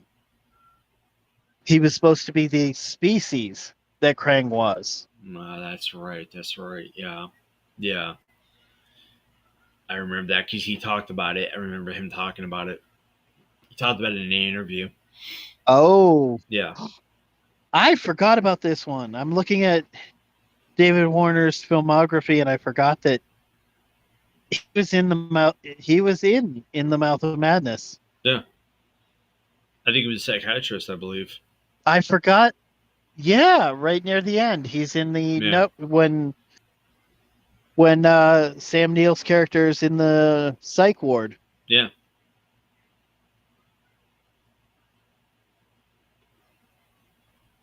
Which again, I love In the Mouth of Madness just because first off, I mean, if you know the movie, the first thing that you can do to people who know the movie, though, you could literally go, "Do you read Sutter Kane?"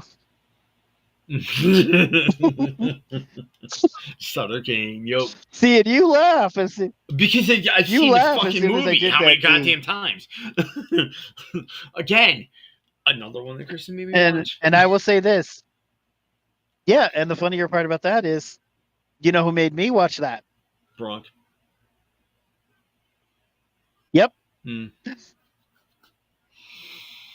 He got me into that one, and I was like, okay. Yeah, the You know? one, and then you fuckers got me into freaking Reanimator. Oh, I love Reanimator. I do too. I gotta get it again for. Yeah, I gotta Again, just because of the fact that I mean, they're how fucked up. You know the moment I'm about to say. Oh, the girlfriend when she gets killed. Yeah, messed up completely. Oh, and not utterly. when she gets That was like killed. that was out Remember, of nowhere she doesn't get too. killed. Yeah, but no, I'm talking about. Remember the when the head of the university is reanimated, and he's the headless. Oh yes, and he's trying to give Barbara Crampton a yeah. Yo, Yep. that's who play. By the way, if nobody knows who Barbara Crampton is, she's the one that played the girlfriend in Reanimator. She's got a long ass filmography And herself. she's also, yeah, and an amazing, and is considered one of the best scream queens of the 80s into the 90s. Yes.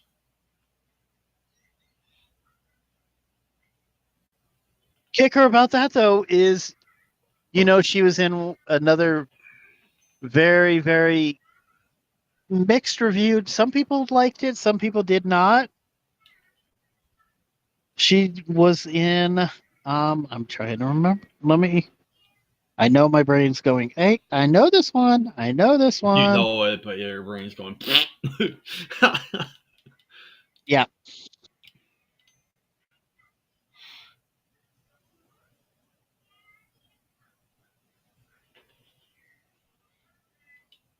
I'm gonna try to think what Barbara Crampton's been in other than that one. She's been in quite a few. Oh. Let's see. Reanimator. Oh. Continuing on with the same director. How about she was in From Beyond? Yes. I know I told you that. Which was also very good. Yeah. She was in the original Puppet Master. Yes. But the one I was thinking. That's how we got to know Barbara Crampton. The one I was thinking, the original though. Puppet Master. But the one I was thinking about that she was in is another movie that I found to be very good. Not everybody liked it. And that's You're Next. Remember You're Next? Yeah, she played the grandmother. Grandmother or mother, I think. I'm trying to remember what her character was. I watched You're Next. You know I think it was the mom. You know what? You know why it got so much crap? is because the family were, oh my god, the family was fucked up beyond all recognition. But the girl that survived, all of a sudden she becomes this goddamn like complete and utter like capable person of Badass. yeah, how to handle herself. And But it's like, where the hell here's did the this thing, come though. from? Here's the thing, though. You're saying that never showed up, but they talked about it at one point if you really pay attention to her backstory, she was in a cult. Barbara Crampton. That's where she Barbara learned Crampton? that shit. Oh, No, okay, no, the Survivor girl. yeah. That's where it ended up. Like, it was a pay attention to it, maybe, because like she ends up talking about the fact that she was in a survivalist compound. Maybe it probably was not a good idea for me to go take a piss at that particular time, I guess. Yeah, probably not. But yeah, that was explained that she did that. But you have to give it credit. I mean, good Lord. First off, how fucked up was that the one death to the guy, remember? Yes. The blender? Yeah, oh my god. Smashes the blender and then Yeah. it's like fucking hell. Well, I mean, I saw that in theaters because like a lot of the deaths, I saw that in a lot theaters, of the deaths man. in that movie were like, what the fuck? I mean, you look at that particular movie. I mean, you want to talk about heroines and women that survive movies. I mean, the movie you got me into, yeah, that I watch every year is Storm Warning. Go. The woman in that movie, Oh, she, oh my god, some of the deaths in that movie, such a good one. and the deaths were just like, what the fuck just happened? Especially the father when he gets, oh yeah. I don't want to spoil it for anybody, but I'm going to tell you right now, guys. If you ever happen to see Storm Warning, you're going to watch the father. His ding dong gets completely turned into minced meat. And the thing about that movie, though, is people forget that movie was done by the director had previously done, of all things, his first American movie was I Know What You Did. No, it wasn't I Know What You Did Last Summer. It was the original Urban Legends. Yeah, the original Urban Legend. Yep. And then he went on to do Valentine. I like that one. That was a good one. A little messed up. But Valentine was an underrated one, man. I love the ending on that where you're kind of going, wait, did they kill the guy or was that guy? You know what I'm talking about. Yeah, exactly. I don't want to go into it too deep because, like, if I go into it too deep, we're gonna go into spoilers or even potential spoilers, and it's just like, no. Yeah, and then you wind it's better when people just kind of come up with you wind up down the rabbit hole all the way. And it's like, I wonder. Yeah.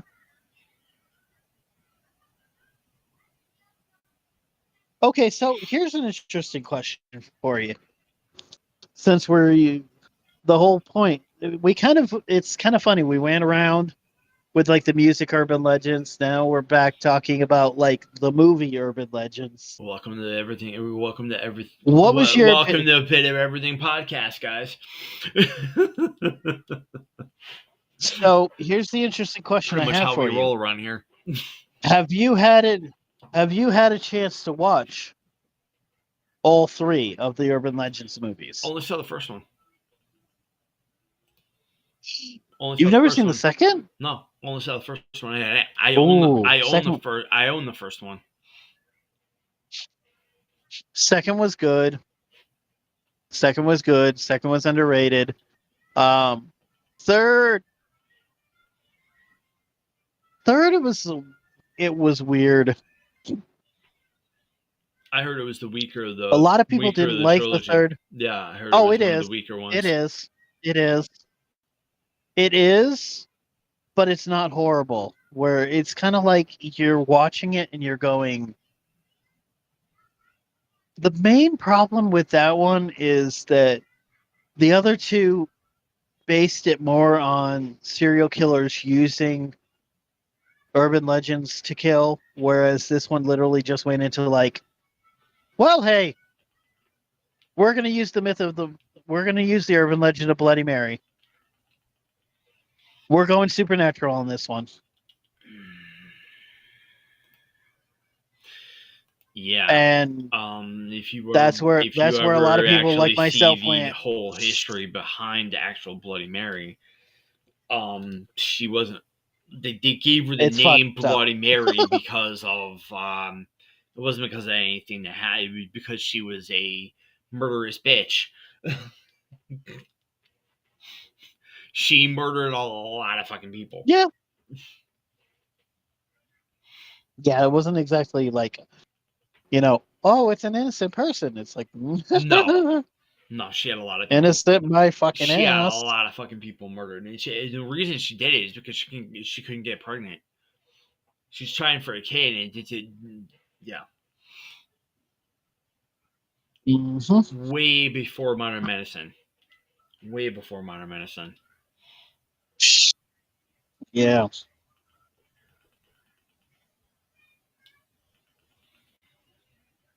Thank you, Billy Sarian.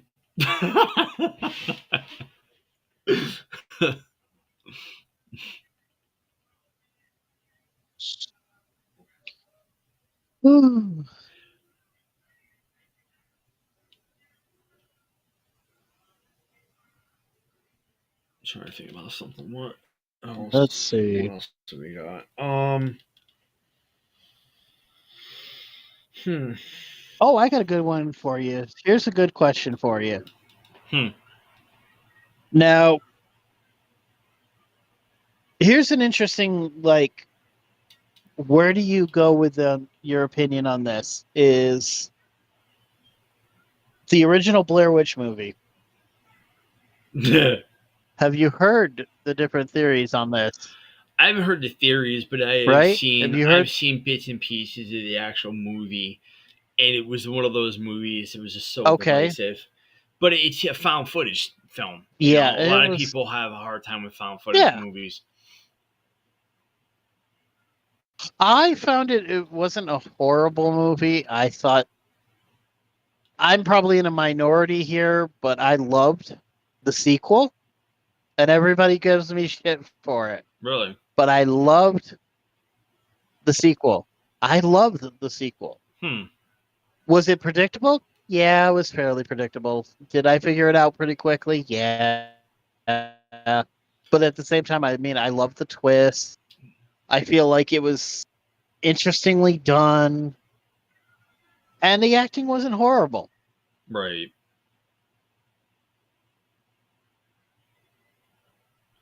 None, I mean, not to mention, I'm not going to mention the fact that, to me, one of the greatest things about that sequel was it had an amazing soundtrack.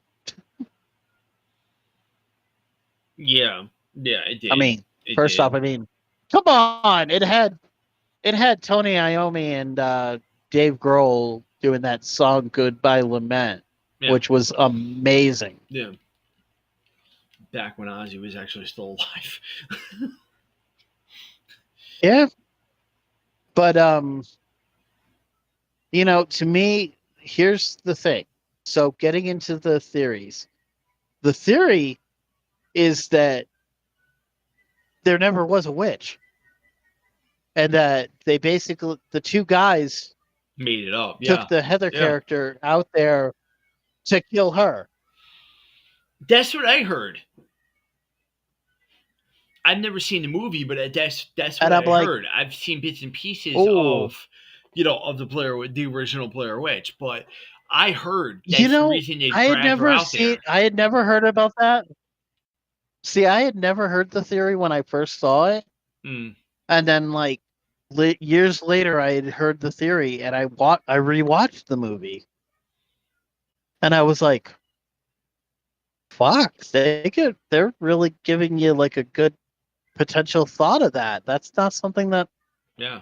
I had thought about at first when I'm watching this movie, and then you're watching it now and you're going, whoa. Yeah. Like there's a lot of really good movies where you end up watching after you hear about a theory and you're going, I gotta watch that to see. Yeah. You know? Yeah, that was the whole reason they brought her out there to kill her. Yeah. Pretty funny that And they then you get into uncover like that and you find out that she's, I mean, she's still alive and well, but that was the whole reason they were going to bring her out there was to fucking murder her ass. For what? I don't know. But here's a couple of really interesting ones. Now, how about this? Personal opinion. If you had to watch Hannibal Lecter movies, which one are you going for your number one? Oh Jesus! You gotta watch the first one. Okay, so we're going. Because Wait, this are you movie, going okay, if you're silence, or are you talking like going? silent, if you're talking about the Silence Or of are the you Lambs going? trilogy, you want to go in sequence because here's the thing: you want to see the Buffalo Bill, the Buffalo Bill story, and then the second one you go into the Hannibal Lecter story, and then the third one you go into this other character's story, but Hannibal Lecter is kind of like he's more or less helping out in the third film like You're he did talking in Red Dragon, right? yeah, like he almost did in the first, like he did in the second. Now, I hate to say this to you. Technically, if you're going to go in order, you'd actually really want to go Red Dragon first. That's what I heard. I heard you're supposed to go to Red Dragon first because Red Dragon is a prequel. At the end, yep, it sets up where he's meeting. They're gonna meet. He's gonna meet Clarice. Yes. At the end of Red Dragon. Yes. Yeah, somebody told me. But here's the other thing. Somebody told me that, and I was what like, about, I watched them out of fucking sequence then, if that's the case. Okay, and here's the other thing, though. Do you go for just the Anthony Hopkins one, or do you go for the Brian Cox one? The Brian Cox with Manhunter. Was Manhunter. Okay. Where it's Lecter spelled completely different. That's a very divisive title. You know that, right? Oh, yeah. That is one of the most divisive titles on the planet because here's the situation. They changed Hannibal Lecter's name. They also changed the actor. Yep. And the person. The spelling. Yeah, the spelling. And the detective is played by a man. The spelling for Lecter was odd. Woman, which makes it very, very divisive. Well, technically, though, Manhunter is actually Red Dragon. The Edward Norton character that you see in Red Dragon is the William Peterson character from Manhunter. Oh my fucking God. Talk about a rabbit hole. Jesus Christ. Can we get any deeper? And then do you even go into like the even deeper prequel where it was Hannibal Rising, where they show how Hannibal Lecter became the cannibalistic borderline psychopath that he is in the movies. Ugh, wow. Yeah. Or do you also include? There's also the TV. There's also the TV series. Yeah, it was just called Hannibal. Yep. Which I personally feel like the actor who played him in the TV series did an amazing job. I've heard good things. That's it's Mads Mikkelsen. He's an amazing actor. Just Jesus Christ, he's an amazing actor. Yeah. I have seen some really good movies with him that he's done in America, that he's done in the American stuff, and then like I've seen some stuff that he did before when he was over in I think he's either Swedish or some. I think he's Swedish. Yeah. But I mean, the first American movie that the guy ever did was he was in Casino Royale as the bad guy. No shit. Yep. If you ever watch Casino Royale, he is the bad guy in that one. The one who like bleeds from the eye. Yeah. Yeah, it's the latest Bond. Yep. That's the latest Bond movie. No, that's been a while. That was the very first Daniel Craig one. Yeah. That's the one that came out like I think it was. I want to say was it. God, I'm trying to remember. I want to say it was like 2008, 2009, Hmm. maybe 2007.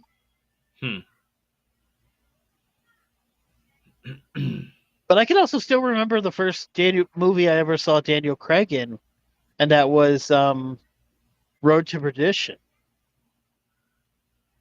which is another great underrated ass movie. No, the first Daniel Craig movie I've actually seen Daniel Craig in was actually Knives Out, Oh wow, which you I enjoyed. way behind. Yeah, I know. You are way behind. Oh, I know. I know. I was aware when we watched Knives Out. I'm like, I'm way behind. She's.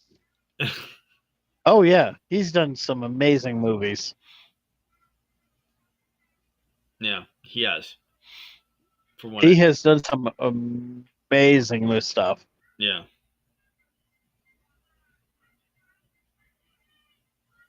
Well, like I said, he's done. I mean, the Knives Out movie was Knives Out was how many amazing. Bond films did he do? 4 or 5, I think 5. Because I think he was only behind. I think he's only behind Moore and Connery. I can't remember how many. And that's the sad part, and I hate to say it like this, way too many Bonds, way too many actors that play Bond, way too many. No, the worst part to me is, and I've said this for years, I love Sean Connery as Bond. I loved Daniel Craig as Bond. I loved Pierce Brosnan as Bond. I loved Dalton as Bond. Timothy Dalton? Yeah, I had the Timothy Dalton version of Roger Moore. I had seen him before as I saw him as Bond first. And then I later on saw him in like when he was doing The Saint. And I'm going, he's so much better in that role than he was as Bond. He does not fit Bond. No. I don't think like he ever did. No, he never has. I can tell you that from. I mean, that's not a knock. Because he never has. Because nothing against him. He's a good It's actor. not a knock. Yeah, it's not a knock against Roger Moore. But I love Timothy Dalton better because I like License to Kill. That was one of my favorite Bond movies. Good one. Yeah. I don't know. To me, the funny part is 2 of my favorite Bond villains were Roger Moore Bond villains, but I hated his Bond. Yeah. But he had Christopher Lee in Man with the Golden Gun, which is one of my favorite Bond movies. And then he also had frickin' Walken in View to a Kill. Yep. He had frickin' Walken and Grace Jones in the same fucking movie, and you're just going, that is like an amazingly 80s Bond movie. It really was. No, it was 80s as shit. And you have to remember, View to a Kill was Moore's last one before Dalton took over. Yeah. Dalton did How many did Dalton do? Did Dalton do like 3? He only did 2. He did Living Daylights and License to Kill. Yep. And just like Brosnan, because Brosnan only Living Daylights. Yeah, Pierce Brosnan only did No. 2. Really? 4. 4. Okay. He did 4. Okay. Yep. He did GoldenEye, Tomorrow Never Dies. What's the other one? That was fuck. Jesus, he did 2. Let's see. Tomorrow Never Dies. GoldenEye. Tomorrow Never Dies. GoldenEye was another one. Well, you The mentioned that World one Is already. Not Enough. World is not enough. That's Did 3. I mention? Yeah. Okay. And then there was one more. I'm trying to remember. Because he did that one where it was him and he had Holly Berry in it with him. Yes. Yes. I forgot the name of it. View to a Kill or something. Maybe. No, View to a Kill was that was the one we were already talking about with that was Roger Moore's last one. That's right. Yeah. No. I can't Die remember. Another Day. Die Another Day. That's right. Die Another Day. It was Die Another Day. Yep. That's right. Yep. Yep.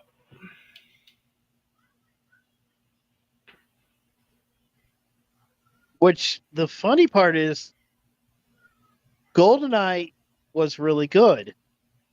I mean, come on. You had Sean Bean playing the bad guy. I mean, anytime Sean Bean is in your movie and he's playing the bad guy, you know it's going to be good. Sean Bean, isn't he like related But to... Tomorrow Never Dies.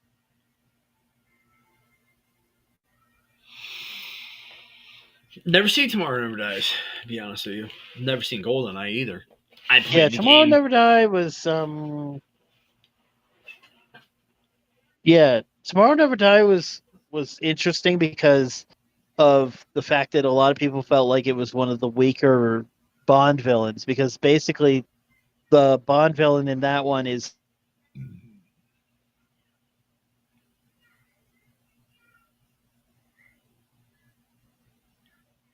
Uh-oh. Probably cut out. Hold on, we'll see. Give me a second, guys.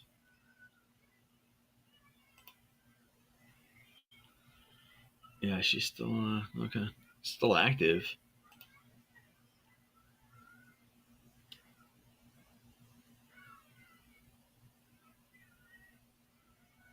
Man, screen share is working fine. I don't know. That's weird.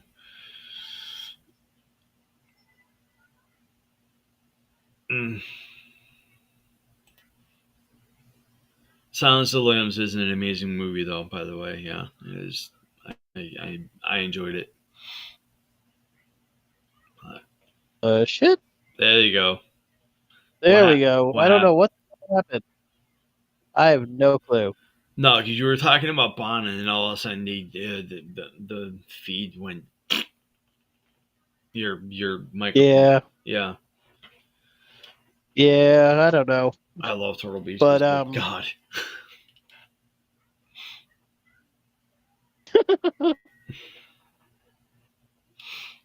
Headsets are very complicated. They're temperamental. They're fucking temperamental as hell. That seems like most of them.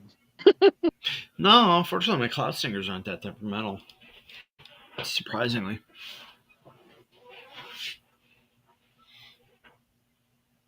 Well, yeah, you got cut off. I'm trying to think of some what were other you saying? shit. Had to be. Where did I get cut off? We were talking about Bond. Did you hear me talk about why Tomorrow Never Dies was like considered bad? You started touching on it, then your mic. Okay, so what happened was it was basically the bad guy was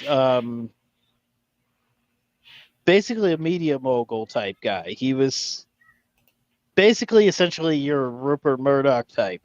Mm. Yeah. Call the Bond villains. You know.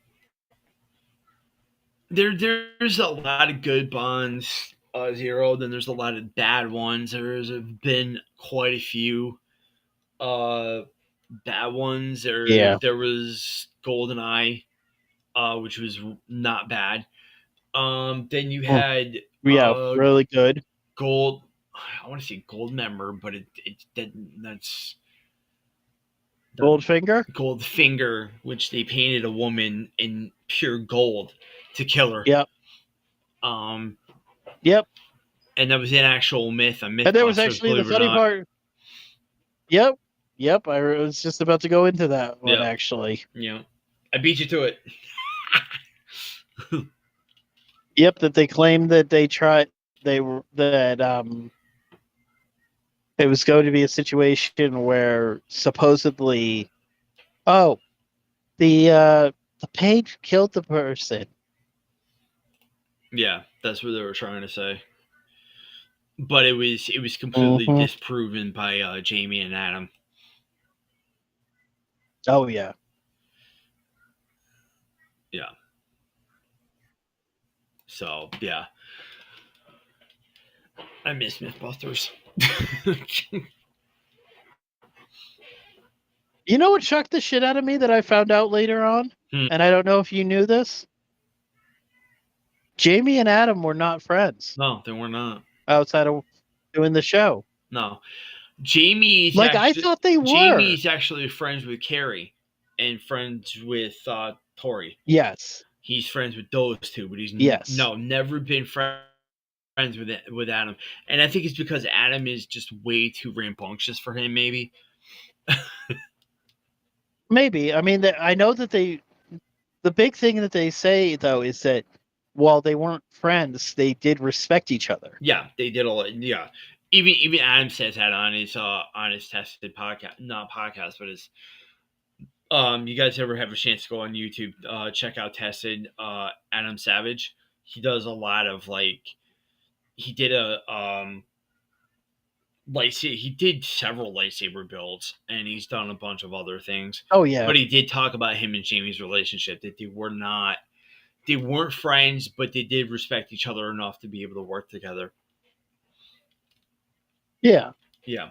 Which I mean, if you think about it, it's probably why like in the early episodes you could always see them like arguing with each other.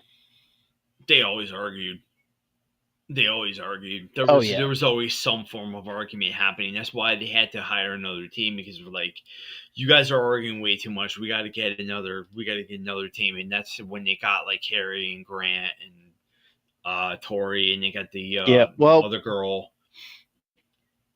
yep. If you remember, Grant came on late. Grant was like season 4, I think. No, season 4 or 5. Season 3.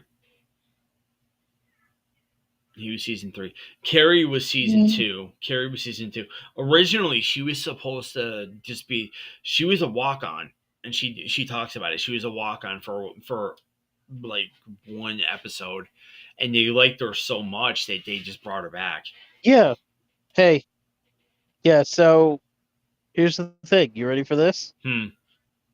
Grant did come in.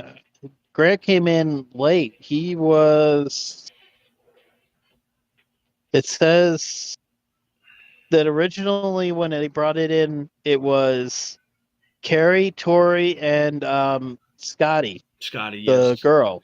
Yes, she left because Scotty Chapman. Scotty Chapman left because she had a problem with one of the producers. The producer that was producing the show was a major piece of shit, and I'm telling it to him to his face because Scotty is actually one of the best. One of my favorite of the cast. And then here's the other thing. Grant came in on. They're saying Grant came in right after Scotty left. Yeah, he took Scotty over for her. Was replaced by and then there was Jesse Combs who took over for Carrie when Carrie was on maternity leave. Who died? Sadly, Jesse Combs is no longer with us. Yeah, she died in a car accident. Yep. Yeah. She died testing a if I remember right, she died. Yeah, she was testing a jet-powered car. Yeah, and the car went out of control and hit either. Went out of control and it hit. It said it hit an object in the desert, causing the front wheel assembly to collapse at a speed near 523 miles an hour. Yeah, she should have been out of the car. 523 miles an hour. I'm pretty sure that if she wasn't out of the car when it before, she was probably out of it afterwards. I love Death I hate to Becomes say Her. it like That's that, one of but I my mean, favorite movies. that's a good movie. Yeah, one of my favorites. Especially when Meryl Streep's head is on completely backwards and she looked up, my head is backwards. And yeah, it's the She also do the, why didn't somebody tell me my ass looks like this? Yo, why didn't somebody tell me my ass looks like this? Yeah, yeah. And then you got God, man. The effects in that movie, Freaking god damn, ahead of its time because yeah. when Goldie Hawn hit her in the head with the fucking shovel, Oh yeah. your head just go pwong.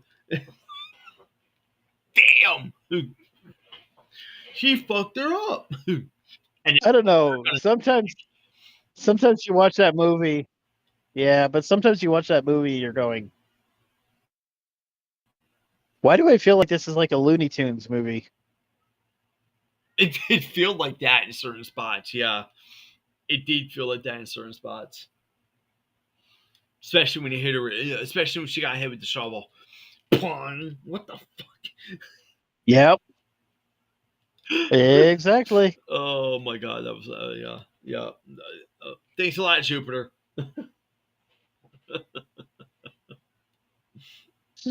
Yep, yep, yep. You had to mention Death Becomes Her. You had to mention that. It's one of my fucking favorite movies.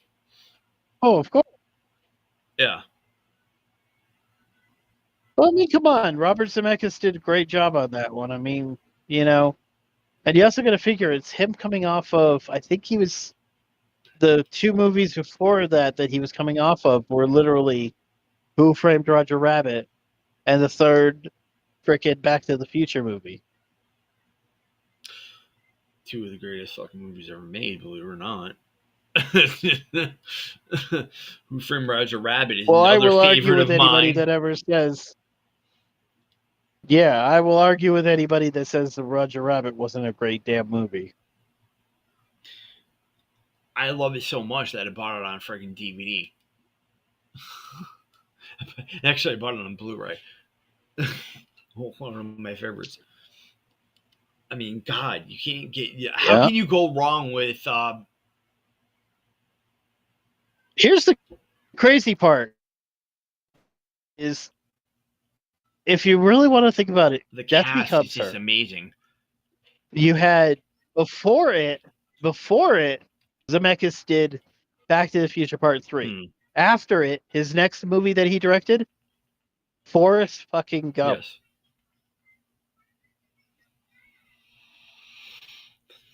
It's kind of funny that Robert Zemeckis movies they live Really? on even though Robert Zemeckis is no longer here.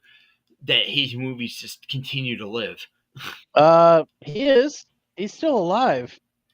Thought he Dude, he's died. still alive. No. Really? No, he's still alive. I thought he died. Yep. Somebody told me he died. He's still alive. Huh. I don't know who told you that, but they were wrong. Well, it's the internet for crying out loud. The people that got freaking SpongeBob confused thought that SpongeBob Oh, died. The Jesus. actor that played SpongeBob died. Come to find out, it wasn't It wasn't. Oh, Tom Kenny. It wasn't Kenny that died. It was the creator of SpongeBob that passed away. Yeah, that was a while ago. Mm-hmm. That was a while ago. Robert Zemeckis. Okay, let me look. How? He's still here. Yeah. Okay. Yep. Somebody got their shit fucking completely wrong because they said that he passed away. Yeah. Wow, Yeah. talk about dropping the ball on that motherfucker. Jesus Christ. I thought he was gone. Oh, glad he's... Yeah. No, that's good. No, that's good. I mean, good director. Mm-hmm.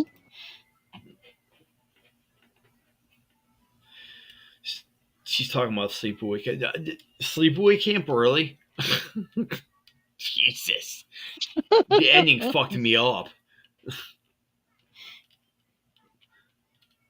You know what's funny? The ending fucked you up, but you know what actually messed me up pretty badly with that Wasn't the movie? gore. It wasn't gore. It wasn't gore that messed me up. It's the fact that No. she just looks at the camera and just like, hey, I'm like, you fucking creepy bitch.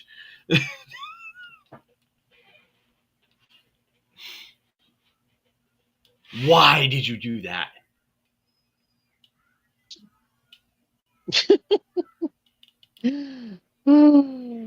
Lord.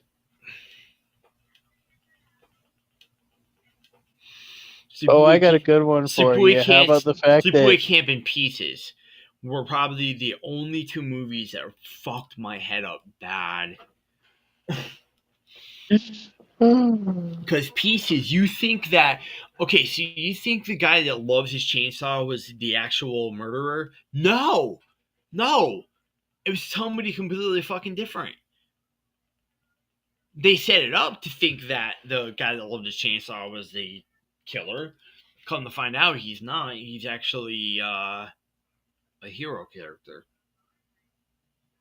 and he's actually played by the guy that I played got a good one Pluto. for you. Okay, you ready for this? Did you know that for the Sleepaway Camp 2 and 3, the actress who took over for the role of Angela, you ready for this? Her brother is very famous. Very, very famous. Okay. Very, very, very famous, actually. It's not Robert Zemeckis, Very is famous it? musician. No, very famous musician. This guy is a very famous musician. And I guarantee you, I could give you clues because I'm not going to say anything. I don't want to give it away too easy. There's too many famous musicians. But I'll Come give you a on. clue. He's from Jersey. John Mellencamp. Nope. No. Nope. Bruce Springsteen. Yep. Mm. His sister took over for the role in 2 and 3. Oh my god. Why? Yep. And I'm looking at the cover for this and I'm going, okay, I'm sorry to say this. I mean, if you've seen what the actress looked like, you'd be going, wait.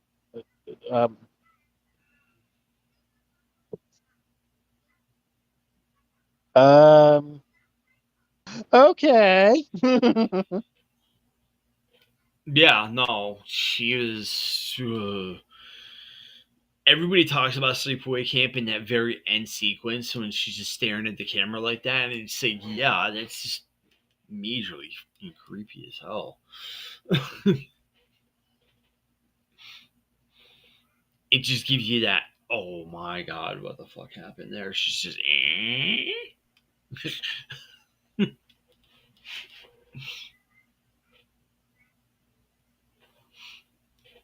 I don't know. I was looking at the original actress and I'm going, yeah, no. No, I mean the original actress. She's actually a really nice girl.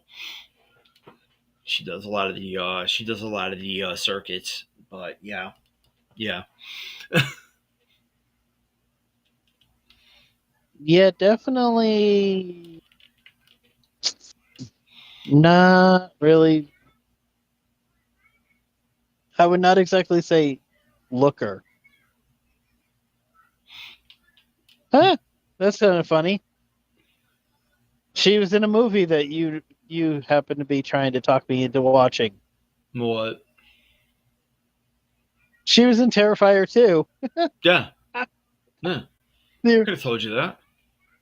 yeah. It's like, oh, look at that. She's in the original. She's in the original. Angela was in Terrifier too.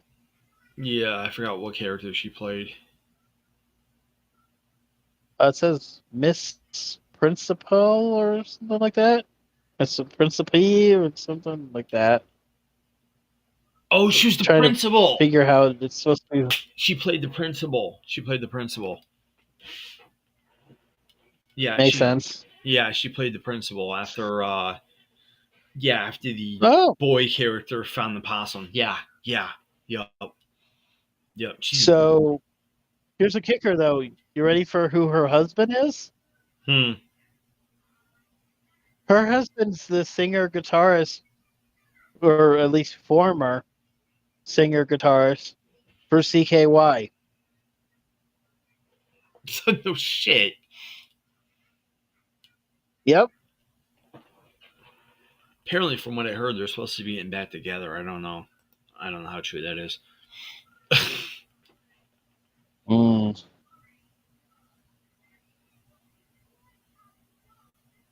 I mean, the fact that they put I'm still surprised. they put CKY in the new remake of the Tony Hawk game is kind of fucking wicked. Mm. I still remember my introduction to them. You. Yeah, because I like to see CKY movie, and it was pretty freaking Yep. yeah, it's pretty off there. I mean, especially when they take the so going a good segue, Jackass. When Brandon Yep. takes a shit and wipes himself and then just plants it right on one of the guys. You fucking shit on my face. Yeah. It's crazy the amount of like coinciding with CKY and Jackass.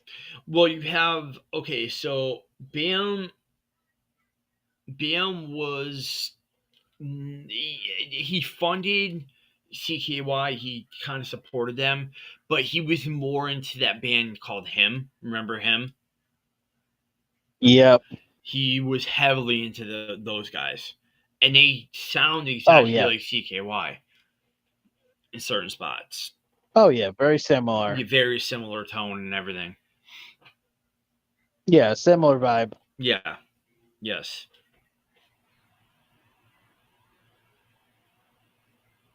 And from what I keep hearing, Bam Margera is actually doing really well for himself. So, Yeah, I've heard he's been sober for quite a while now, which is very good. well, he wanted to get sober. He needed that. Yeah, he wanted to get sober. Yeah. He wasn't forced to do Well, it. He did it and I mean, himself. yeah. Well, I think that's the thing that people forget about is that, you know, to me, people only get sober when they want.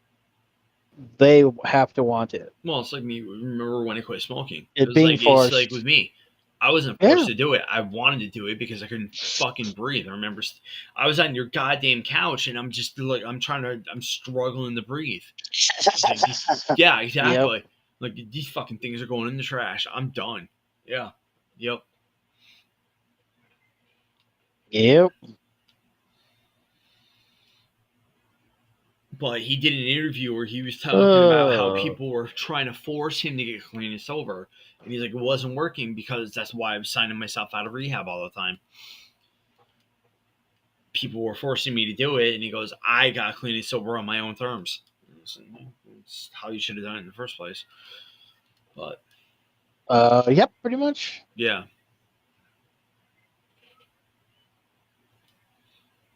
And my mother-in-law the other day was talking about Butterbean. I don't know if you remember Butterbean. Remember that boxer? Oh yeah. He's the one that knocked out Yep. Knoxville. Yeah.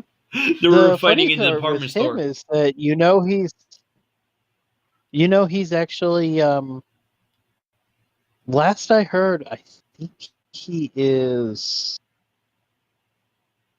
I don't know if he's still in the wheelchair, but I know he was wheelchair bound for a bit. No, he got out of it. He's walking Well, I know with he's been working with. two arm crutches, which go around this arm. He's walking with those, Yeah. and they're trying to wean him off those so he can walk on his own like he used to. So, Well, you know that he's actually working with the former wrestler Diamond Dallas Page, right? yes, I know.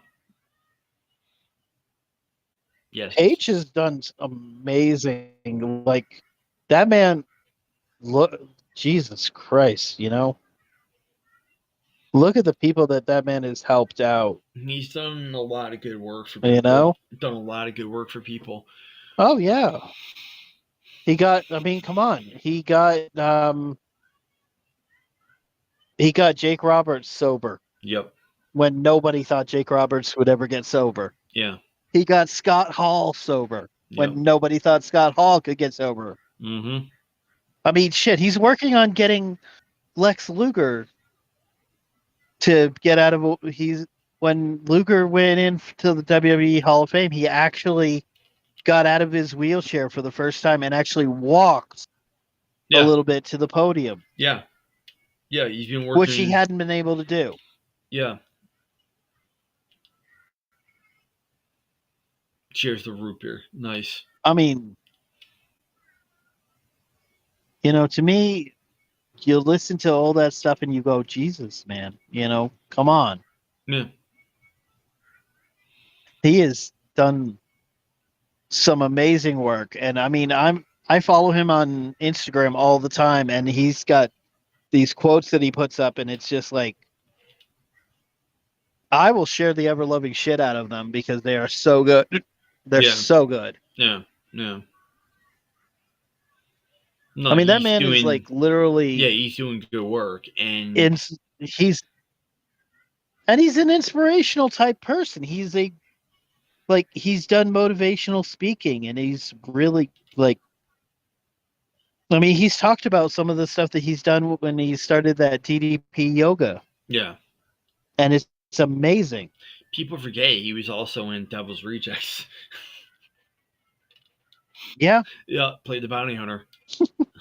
Yep. With Danny Trejo. Yep. We may talk a lot of shit, but we get the job done. Yeah. I think I bought the box set for those 3 movies.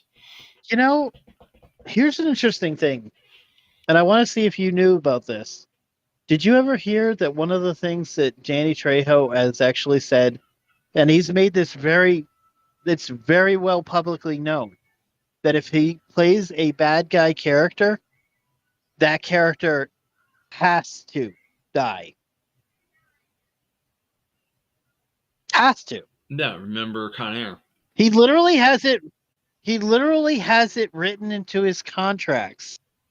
Yeah. That anytime that he plays a bad guy, that his character has to die. Yeah, remember Con Air. To prove that crime does not pay. Yeah, I remember he also played one of the vampires in the from Dusk Till Dawn. He played the vampire. Yep. Yeah.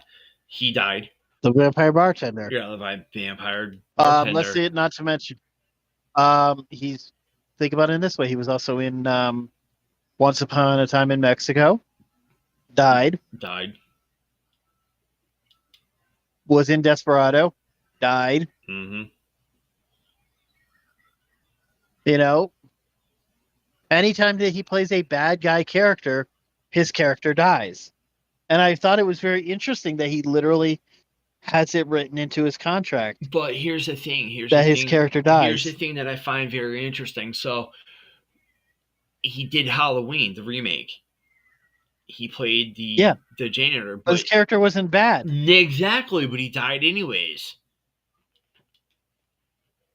Yeah, but that was more I think that was more due to the fact that it was supposed to be showing that, Michael Myers you has know, no friends. Michael, There and is no is such thing as friend. unsavable. There's no There's no such salvation. yeah, or There's no salvation for there's Michael. friends in Michael Myers' world. Yeah.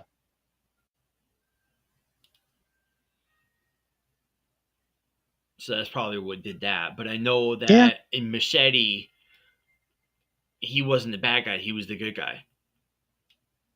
A lot of the bad Yep. guys died, but he And if wasn't you the think bad about guy. it, yep. And if you also think about it, if you remember, he was also in Spy Kids.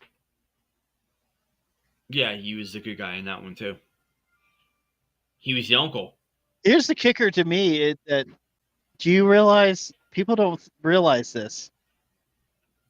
His character in the Machete movies and his character in Spy Kids, Mm. it's the same fucking character. Yeah, I knew that, but nobody else knew that. A lot of people didn't know that. Yeah, It's like, bro, it's the same character. It's yeah, literally, yeah. it's what he does when he's not with the kids. The two worlds collide. A lot of Robert Rodriguez movies, always the worlds collide. They all the just everything is Mm-hmm. intertwined. Everything is intertwined. That's just how he does it. Been doing that for Yep. years. Oh, the kicker is if you get into like some stuff where they reveal like basically like going back to Robert and Quentin, a lot of people don't realize From Dusk Till Dawn is basically it's still in the world of Tarantino, Tarantino wrote the script but though. it's well, he wrote the script, but Yeah, here's the thing. and also starred in it too. And Tarantino's gone on record, and he's gone on record about this, is that From Dusk Till Dawn, he's basically said that From Dusk Till Dawn is like a movie that his characters would watch. Yeah, They're basically, it's like, this is like the cinematic world that exists in, like, say, Reservoir Dogs, Pulp Fiction world, you mm-hmm, know? mm-hmm. Well, And I found that people really also interesting. forget that he also did he also wrote the middle part of Sin City when they're in the car. Actually, no, he just directed that sequence. Oh, okay. See, he didn't write it. He He just didn't directed write that it. part. Oh, okay. All right. I forgot about that. Yeah. Right. The funny part is the reason he directed that part Hmm. was that Robert wanted to show him the digital camera thing, because Tarantino's it has to be on No, film. practical. He wants everything to happen in house, which I respect Well, he because wants that's how it should practical, but be. how he likes to shoot is on film. How he liked to shoot was on film. Well, yeah. I mean, Whereas Robert was experimenting with digital cameras, yeah. I mean, we'll look at with Sin City, yeah. with Once Upon a Time in Mexico,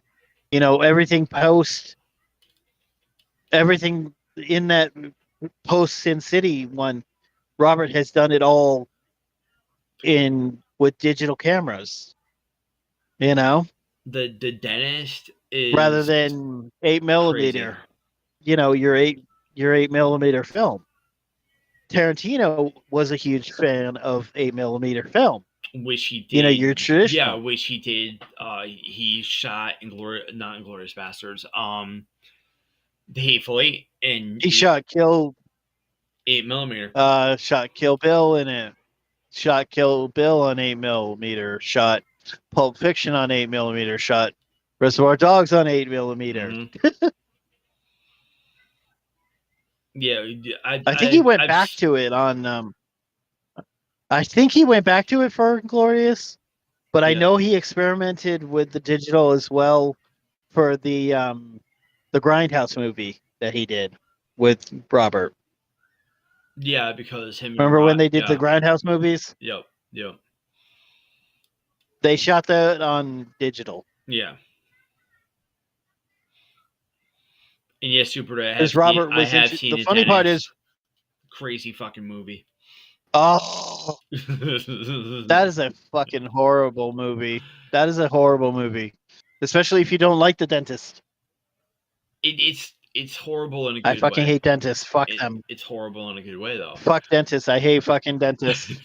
Yeah, I fucking hate dentists. Oh, I got Well, another one. If you're gonna go with that one, if you're gonna talk about the dentist, Dr. Giggles. how about another one? We'll throw it. Yep, Dr. Giggles with Larry Drake. Yeah, may rest in peace. I haven't watched that in a long time. I haven't watched Dr. Giggles in a long time. That was a good one. Oh my god. Yep. Oh, I got to tell you about this. So, I was watching this YouTube thing, and these guys literally pissed me off because like they're literally like it's a YouTube short that popped up on my thing, Mm. and they're going, oh, did you guys hear that like during the Sam Raimi Spider-Man, if they had done a fourth one, it was going to be revealed that the guy that was they're using all these different terminologies to describe Bruce Campbell without ever saying Bruce Campbell, and then of all things to say, this is what offended me. They literally called Bruce Campbell an actor from The Walking Dead. Yeah. You've never touched The Walking Dead. I'm like, bro. You've never been in it. Never been I'm in like, them. guys. Well, these guys are like look like they're like late 20s, early 30s, so they've probably never seen an Evil Dead movie in their life. God. And I'm going, dumbasses. Bruce fucking. You're talking. It's like I'm going. You're talking about Bruce. They're talking about Bruce Campbell, and I mean I know the story that they were talking about because the whole setup was that all the cameos that Bruce made in Sam's Spider-Man movies were supposed to set up that Bruce is going to play. It was going to play Mysterio. Mm-hmm. He was supposed to play Mysterio before Gyllenhaal did in the later Tom Holland stuff. Yeah. But that shows you the younger and they're going in and they're trying to dummies. say that he's. I'm just like when they said, "Oh, he's a Walking Dead actor." I'm like, no, fucking Bruce Campbell has never fucking been on a Walking Dead ever. Evil Dead, not Walking yes. Dead. They got Walking Dead, no. No, they got it so long. I mean, Walking Dead. Oh, I checked believe me, Walking Dead's the great, funnier part is fuckers.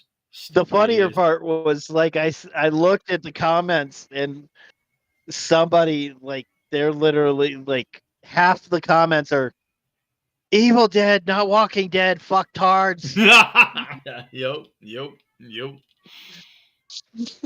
I would have been right there It's with like, them. Jesus Christ. You fucking idiots. I almost did that. I almost wanted to go, guys, Evil Dead, not Walking Dead. And you're talking about Bruce Campbell, one of the greatest character actors like, on the planet. Bit character actors who has probably done more amazing movies than you will ever see in your life. Evil Dead, Bubba Hotep. He did all the cameos for Spider-Man. Yeah. He co-produced the new. How about the fact that he was on? He co-produced a lot of the remakes. He was on Burn Notice. Yep. He was on Burn Notice. Yep. Which he was amazing in that in that show. Yeah. He also did what else did he do? He did a bunch of shit. He also did voice work. I got another one. Hey, cameo role that people forget that he was until you hear the voice. Escape from LA. Escape from LA. Movie or game? No, the freaking movie, the sequel to Escape from New York. That's right. Yes. He was the Surgeon General. That's right. He doesn't look like him, No, because he's got all the he's prosthetics got all on. that. He's got all the heavy But if you makeup hear on. him, Yes. but if as soon as you hear that voice, you go, "That's fucking Bruce Campbell." Yep. How about the fact that he was also tying him back to Sam? Mm-hmm. He was in Sam and Rob's Hercules and Xena shows Yeah. Yes. as Autolycus, Yep. who was actually one of my favorite characters. Yeah. Besides Sam bringing in his own brother Ted, who I was a huge fan of from Sequest, and he comes in Hercules and Xena, Yep. freaking playing Joxer. Yep. I remember that. I remember Joxer the that. Mighty. Joxor was amazing. He also his brother also did Intruder. Gets massacrely murdered in the fucking movie, but yeah.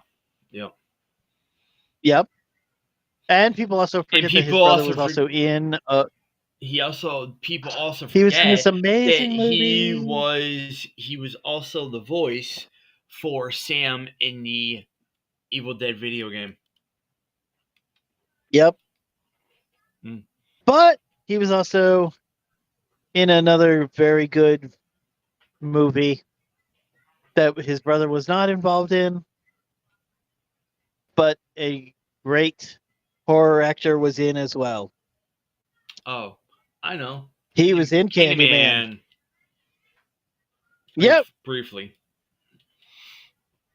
Yep. Briefly. He got killed like Very briefly. 5 seconds after. It was like 5 Yep. seconds right after. Why? Because he did the Candyman. Yep. Candyman. Okay. Okay. Candyman So was disgusting. I have to ask you.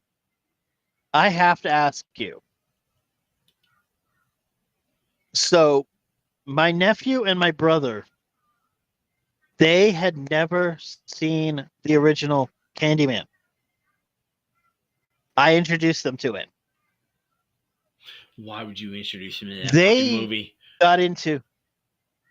They got introduced to Candyman through the recent Jordan Peele produced one.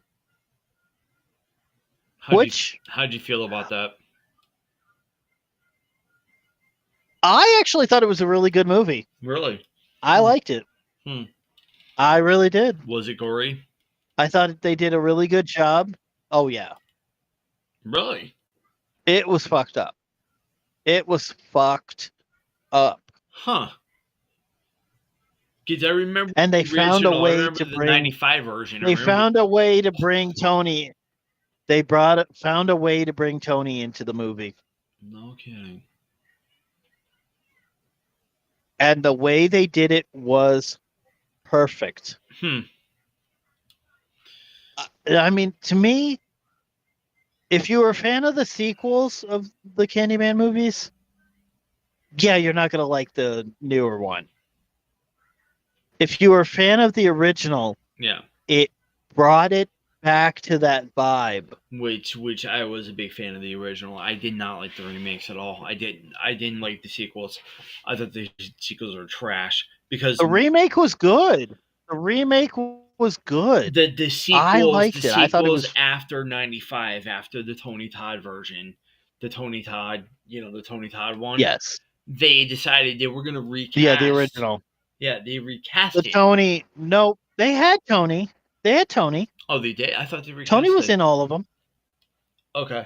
No, for the 2 and 3, they did bring him back. Okay, but they brought him back. I don't know. They just had weak stories. Yeah, it didn't. They had weak stories. It didn't work. That's why I say, first off, I think the reason I liked the newer one, it's not even a remake. It was more of a it's one of those ones. You know how they dropped movies where forget about the sequels. The sequels don't fucking exist. This movie is the closest to a real sequel as you're going to get type of movies. You know the ones I'm talking about? Yes. Yeah. Perfect example. The recent Halloween ones that came out. like the ones that did like Halloween, Halloween Kills, Halloween Ends. Because they were trying to erase the Rob They Zombies. that That's what they were doing. they were trying to erase the. Well, Rob really only his was controversial in the sense that one, he tried to justify why Michael did what he did, you know, Yeah, no, I and agree play with it you. from a more No, I psychological agree with angle. you because you and I watched the movie And together, you know and this it was for a like I fact. You understand and I, where he was trying to go with that. Unfortunately, but you the remember, studio that dealt that had to do with yeah. those subsequent Well, yeah, well, it was fucking Weinstein. It was the fucking Weinsteins. It was Dimension. yeah, Dimension I mean, yes, and it wasn't. well, it was also It Dimension, and wasn't. it was also John Carpenter too. John Carpenter. Yeah, John So didn't like it. John John John was was not a fan. very yeah, John no. Here's what happened. John gave his consent and liked the Rob Zombie version for a while. Something changed where all of a sudden John changed his mind and decided that Oh nah, I yeah, don't like him. he really when he changed his mind, he changed his mind. Yeah. And then Weinstein came in That and is decided an to understatement. with Dimension and decided to relaunch the franchise and try to get rid of the Rob Zombie version, which is like, really? The funny part is you're saying that, and here's the kicker: Dimension had nothing to do with the three that came out recently. The original right owner had got the rewrites to it. Okay. Dimension has been involved since number 4. Dimension took over on number 4. Okay. Yeah, I forgot about Like that. they did 4 through the Rob Zombies. Okay. Universal handled the newer ones. Okay, And so part of the it. Okay, son the son sorry of guys. the original I guy that do make mistakes. I do make mistakes, but here's the situation. I think the reason they did, and this is something that I've seen people talk about. I think the reason they did the new ones without Dimension involved is because of what happened with Harvey Weinstein's accusations. yeah. Yes. And also part of it had to do with the fact that they Yes. also did not like Rob Zombie at all either. So Well, that lady, if I remember right, what happened was the Weinstein controversy was part of why the rights went to the gentleman who had the rights that got him back after Dimension. It was trying to remember. It was like it's a Muslim dude. I'm trying to remember his name. I remember his last name's like Akkad or something like that. It's Akkad. yeah, something like that. Yeah, it's a very very hard name to pronounce. And I think it's his son. It's either him, and he's been involved with the franchise since like the very beginning. Yeah, he even produced like with Dimension, but they ended up getting the rights back, and the gentleman that directed it, a guy by the name of David Gordon Green, yes, wrote the new ones with, of all people, ironically enough, if you're a fan of This Is the End, Danny McBride. Okay. The comedic actor. This Is the End. They co-wrote that. They co-wrote the 3 Halloween movies. Oh, okay. Well, This Is the End was pretty funny. To kind of say, look, this is what we like. What they went on in the interviews were saying that they loved the original. They felt it kind of lost track when they released the second one, and they did so Laurie's related to Michael. You know, they didn't like that. They thought it should have just been, there's no relation between the two. So their decision was they wanted to revamp it from, you have the original John Carpenter 78.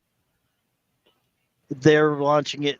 Their one is literally take that from X amount of years later. But it's literally it's supposed to be the three movies were a direct sequel to the original. But Laurie had kids, and her Which daughter and granddaughter were in those films. Yeah. Yep. Yes. Whereas basically it was weird because they ended up like going, okay, so she doesn't have it. Like, if you remember, there was supposed to be like,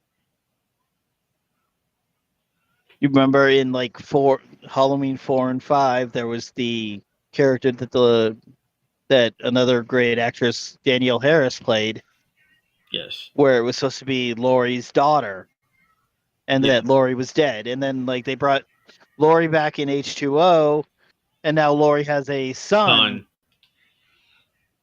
Which made no fucking sense.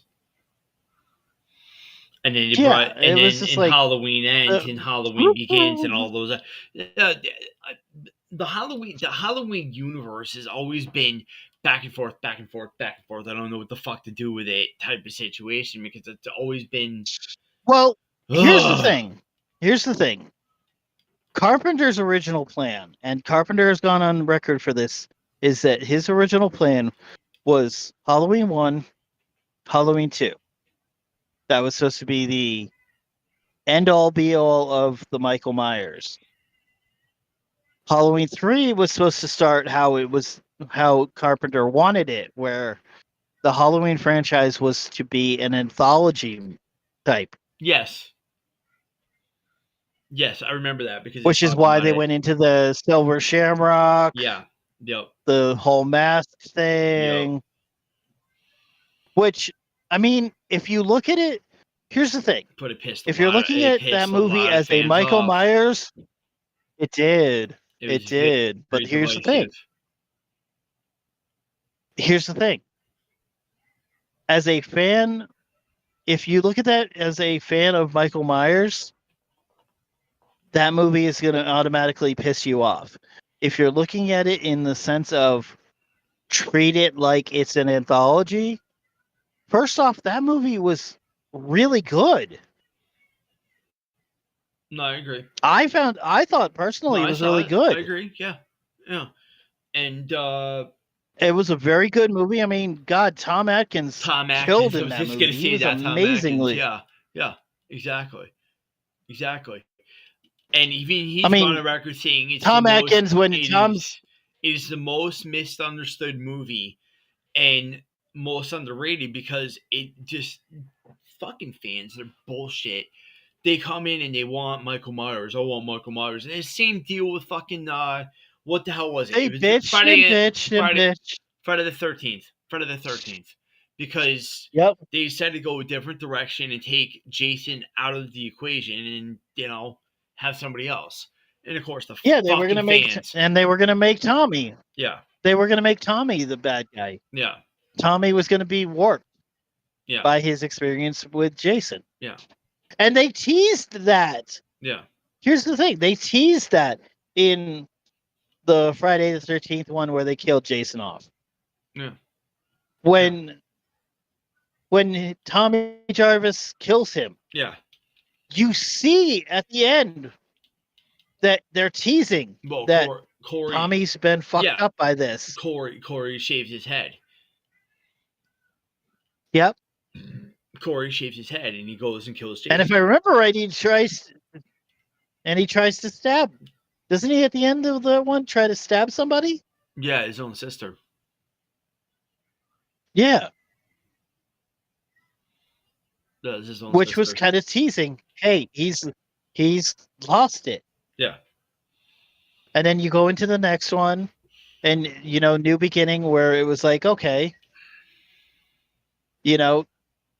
You have like the ambulance driver or whatever the fuck that dude was supposed to be. He was the You know, father. He acting was like he's the Jason. yeah. He was the father of the guy that got killed with the candy bar. But the guy acting like Jason, that was a brilliant idea because it was kind of taking, okay, well, Jason is not this end all be all situation. Anybody, they were basically like anybody can be Jason. Well, Okay, cool. But the and here's the fans, thing. here we go. And then they brought it back. Fans, Then they brought it back to Tommy. Right, but think about it. They brought it back to Tommy at the end, where Tommy kills that guy, mm-hmm. and Tommy again they're teasing that Tommy has lost it and he's going to be a killer. But here's the thing. But see, that's the thing. They did that, but the fans bitched so fucking hard to the point to where they had to. Yeah. Yeah. Yeah. And going back to Michael Myers, you know, the fans bitched for after 3. Oh, where's Michael? Where's Michael? And then Halloween ends. Yeah. I thought that was really well handled. The story was really good. But they bitched about the fact that they thought the movie was horrible. I watched because they're like, Halloween Ends. Where's Michael? Bad. Where's Michael? Where's Michael? Where's Michael? Yeah. Where's Michael? Where's Michael? They were all like, where's Michael? Why are we getting this guy? Where's Michael? Why are we getting this guy? Where's Michael? Why are we getting this guy? Yeah, shut the fuck up. Dude, they showed that, you know, they built the guy up. The character that they did end up having in there. Yeah. That became the killer. Yeah. They built it perfectly. You know? I felt that the character development was amazingly well handled.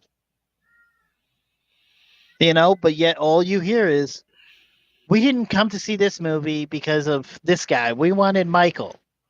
Why are we getting this motherfucker? Because this motherfucker is in more. I'm sorry, but they've got Michael for the last fucking 5 movies, you stupid idiots. Crying out loud. The guy that they built up, the character they built up, was more interesting than Michael. Mm-hmm. Controversial opinion. No, not really. I mean, they showed the guy that, you know, and I mean, this guy is just like getting tortured and just being like abused and being like he's abused at home. You know, he's treated like shit, all because why? He lost track of a kid, and the kid, you know, he ended up killing his kid, the kid he was babysitting. Yep, accidentally. It was an accident. It was an accident. He didn't mean it. But the town turned on him. Yeah. The town turned on him. Yeah. And I mean, the character development for that was so good. But there's your Michael Myers fans going, oh, it's not Michael. We want Michael. We want Michael. We want Michael. You know what I say they should do? Go make their own fucking movie. Build up a character. We'll have a Michael Myers movie. You know what we'll do? We'll build up a character. And then, you know, right when the audience is going, we want Michael, you know what you do? You bring Mike Myers in. Oh, they want Michael Myers. Okay, hey. We'll bring in the comedy actor. Mike Myers, the actor. Yeah. Yo. Yeah. Yeah. Just to troll them. That's what I would do, is I would make like a fake Halloween movie. And just when the audience is going, we want Michael, you get Mike Myers in, like, maybe even in Mike Myers in either full Wayne or full Austin Powers. Yeah, baby. Just to fuck with him. You know, he's like, you see him you see like somebody that looks like Michael Myers, like the tall build, you know, because that's an easy thing to fake shoot Oh, it's is the easy. tall build because all you got to do is shoot from an angle, Yep. you know, make it look like it's a taller actor, have the mask and everything like that, and then the mask gets pulled off and it's hello, baby.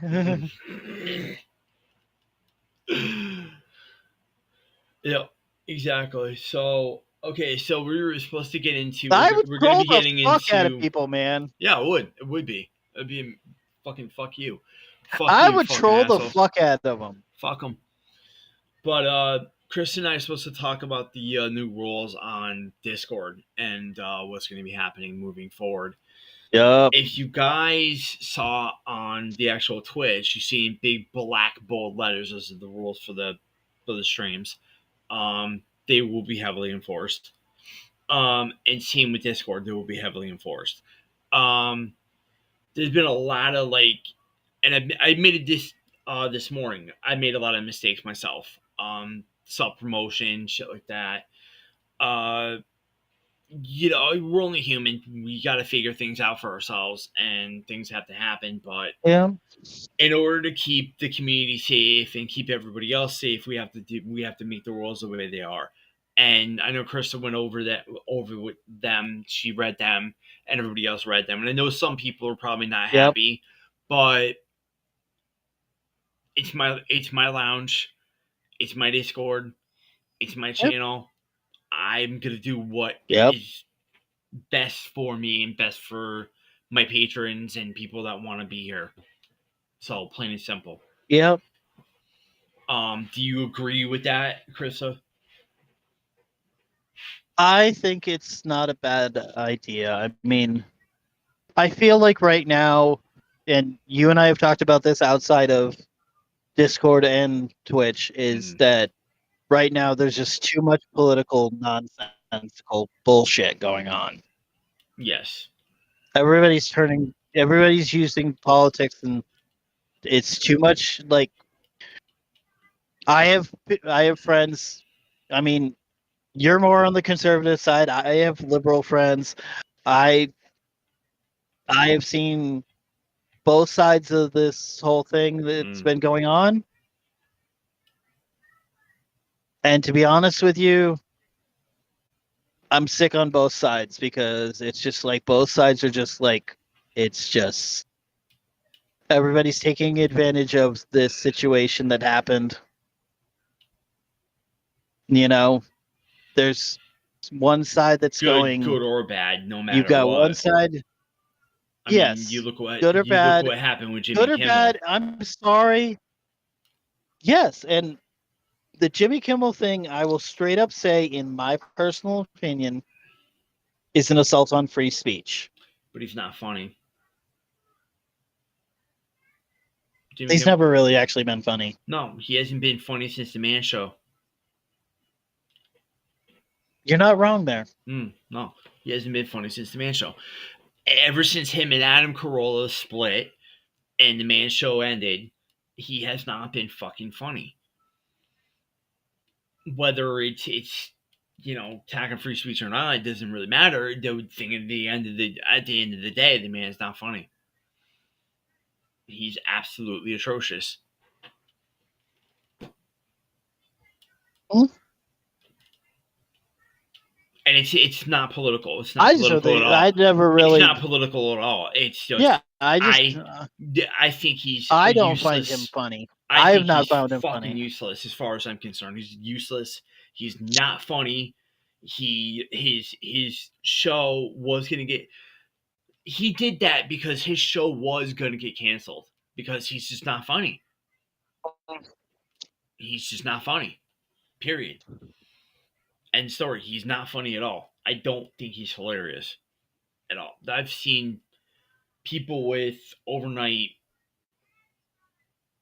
shows Honestly, to that are me, I funnier. don't find a lot of the. Craig Ferguson is funnier than all of them. Yes, Craig Ferguson was funny as hell when Yeah. he was doing his. Yes. Yes. Conan O'Brien is not Too funny. bad that So there's that. Conan O'Brien is not funny. Conan O'Brien.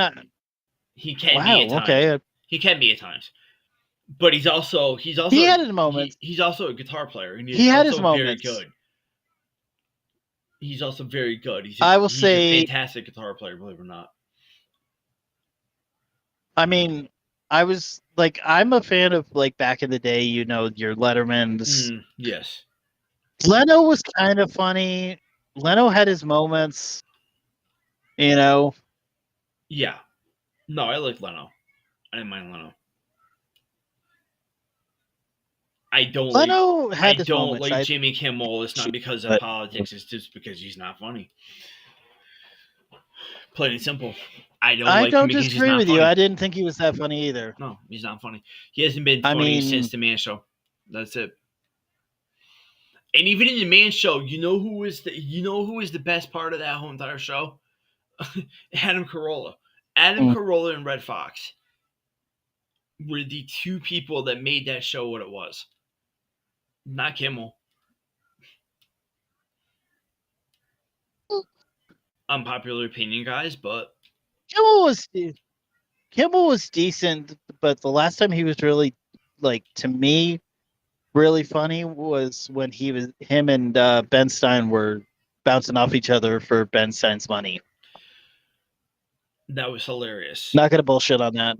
Because well, I mean, you know who carried that show. you know, It was Ben Ben. Stein- Ben that carried it. Oh, Ben Stein was, I mean, for being, first off, people have to remember that Ben Stein was not your traditional actor or comedian. Ben Stein started off as Richard Nixon's finance guy Yes, he did. for the Nixon's administration. Yes, he did. The man is, I will say this. Do I always agree with Ben Stein's politics? No. But Ben Stein is one of the smartest human beings there is, especially economics wise. He is so dry though. He is, but that's part of what makes his humor so damn funny. You know? Yeah. It's his delivery. I mean, come on. When you're watching, like, even when you're watching, like, you go back, you watch him in The Mask. You go back, you watch him in, him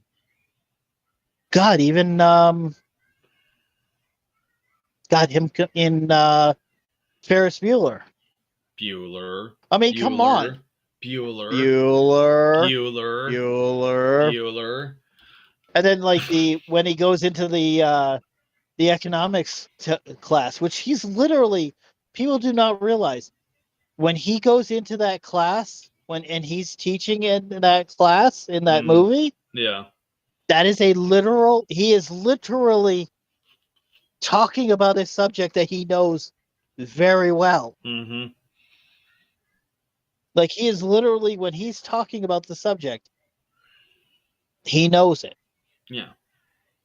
Yeah, he's very smart, but he's also, like I said, the man is very smart. His dry humor is what made him funny. Yes. Like I said, am I going to agree with Ben Stein's politics? Not always. Never knew what he. But the man was. I didn't know what his stance was, but I found him to be very entertaining because he had that dry, very dry humor. Yeah. Is he alive? Oh, is yeah. he still alive or is he dead? He's still alive. Okay, all right. Yeah, he's got that very dry humor, and especially when Yeah. he did the eye drops commercial. This is awesome. Oh. And it's like, okay, bang. Yeah. Yeah. I think that's the thing that made him so popular, is that dry delivery. Yeah. You know? Yeah, and that's part of the reason why The fact that we he can say changed. something really funny and just be like, Yeah. eh. We can't talk politics because it just doesn't. And it's something that I talk to, not with Krista, but with other people, that you just can't win. You just can't win. And Yes, politics is very tough. no, you just can't win. Yes, And politics is very tough. It's not. It's an unwinnable yeah, situation and trying like to what talk Chris and I were politics talking about when we were because talking about it's the a Michael very Myers strong. stuff, same situation. You can't please Yes, people that are Michael Myers fans because once you make something different, it's always where's this person? Where's this person? We're looking for them. We're looking for them. We're looking for them. Where the fuck are they? And it's like, shut up. And it's same with yes. politics. It's like, it's your fault. No, it's your fault. It's your Everybody's fault. gonna It's have. your fault. That's It's the your thing. fault. It's your fault. It's your fault. It's your fault. It's your Yes, fault. It's your fault. It's your and it's yes, every fucking day. It never stops. So I made a and conscious yes, decision. I said, no more. We're done. uh, yeah, and I agree to that because I think that the only thing, like I've had friendships that have ended. I Yeah. have a friendship that I had with one friend, and I think I told you about this, and I think you were around when this happened. Is that one of my friend? I had a friend that I had known. I had known this guy in high school, DeGroff. right around September 11th of a couple of years back. Me and this friend got into a conversation about 9/11, and he was on one side, I was on the other. We disagreed with each other.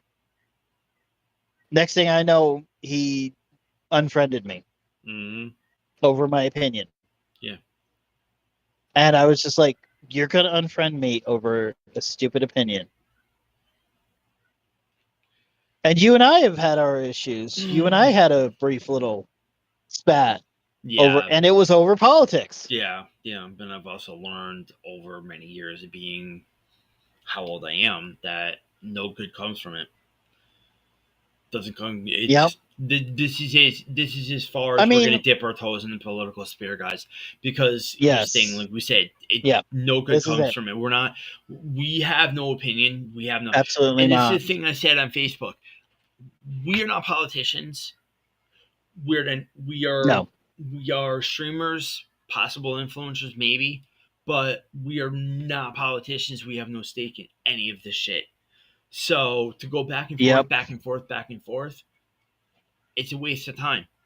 And to Waste of fucking waste time. our breath Yeah. and to waste our breath trying to, because when you start talking politics, if you have one opinion and the other person has another opinion, you're going to waste your breath trying to talk that person into your opinion. You will never, And it's like, never look, win the they argument because have, they believe what they believe, and you're never going to get them to change their mind. yes, It's like when my father said, "You can lead a horse to water, yes, but you can't make it drink." Plain and simple. yep. Plain and simple. You just have to respect that, you're going to have different opinions,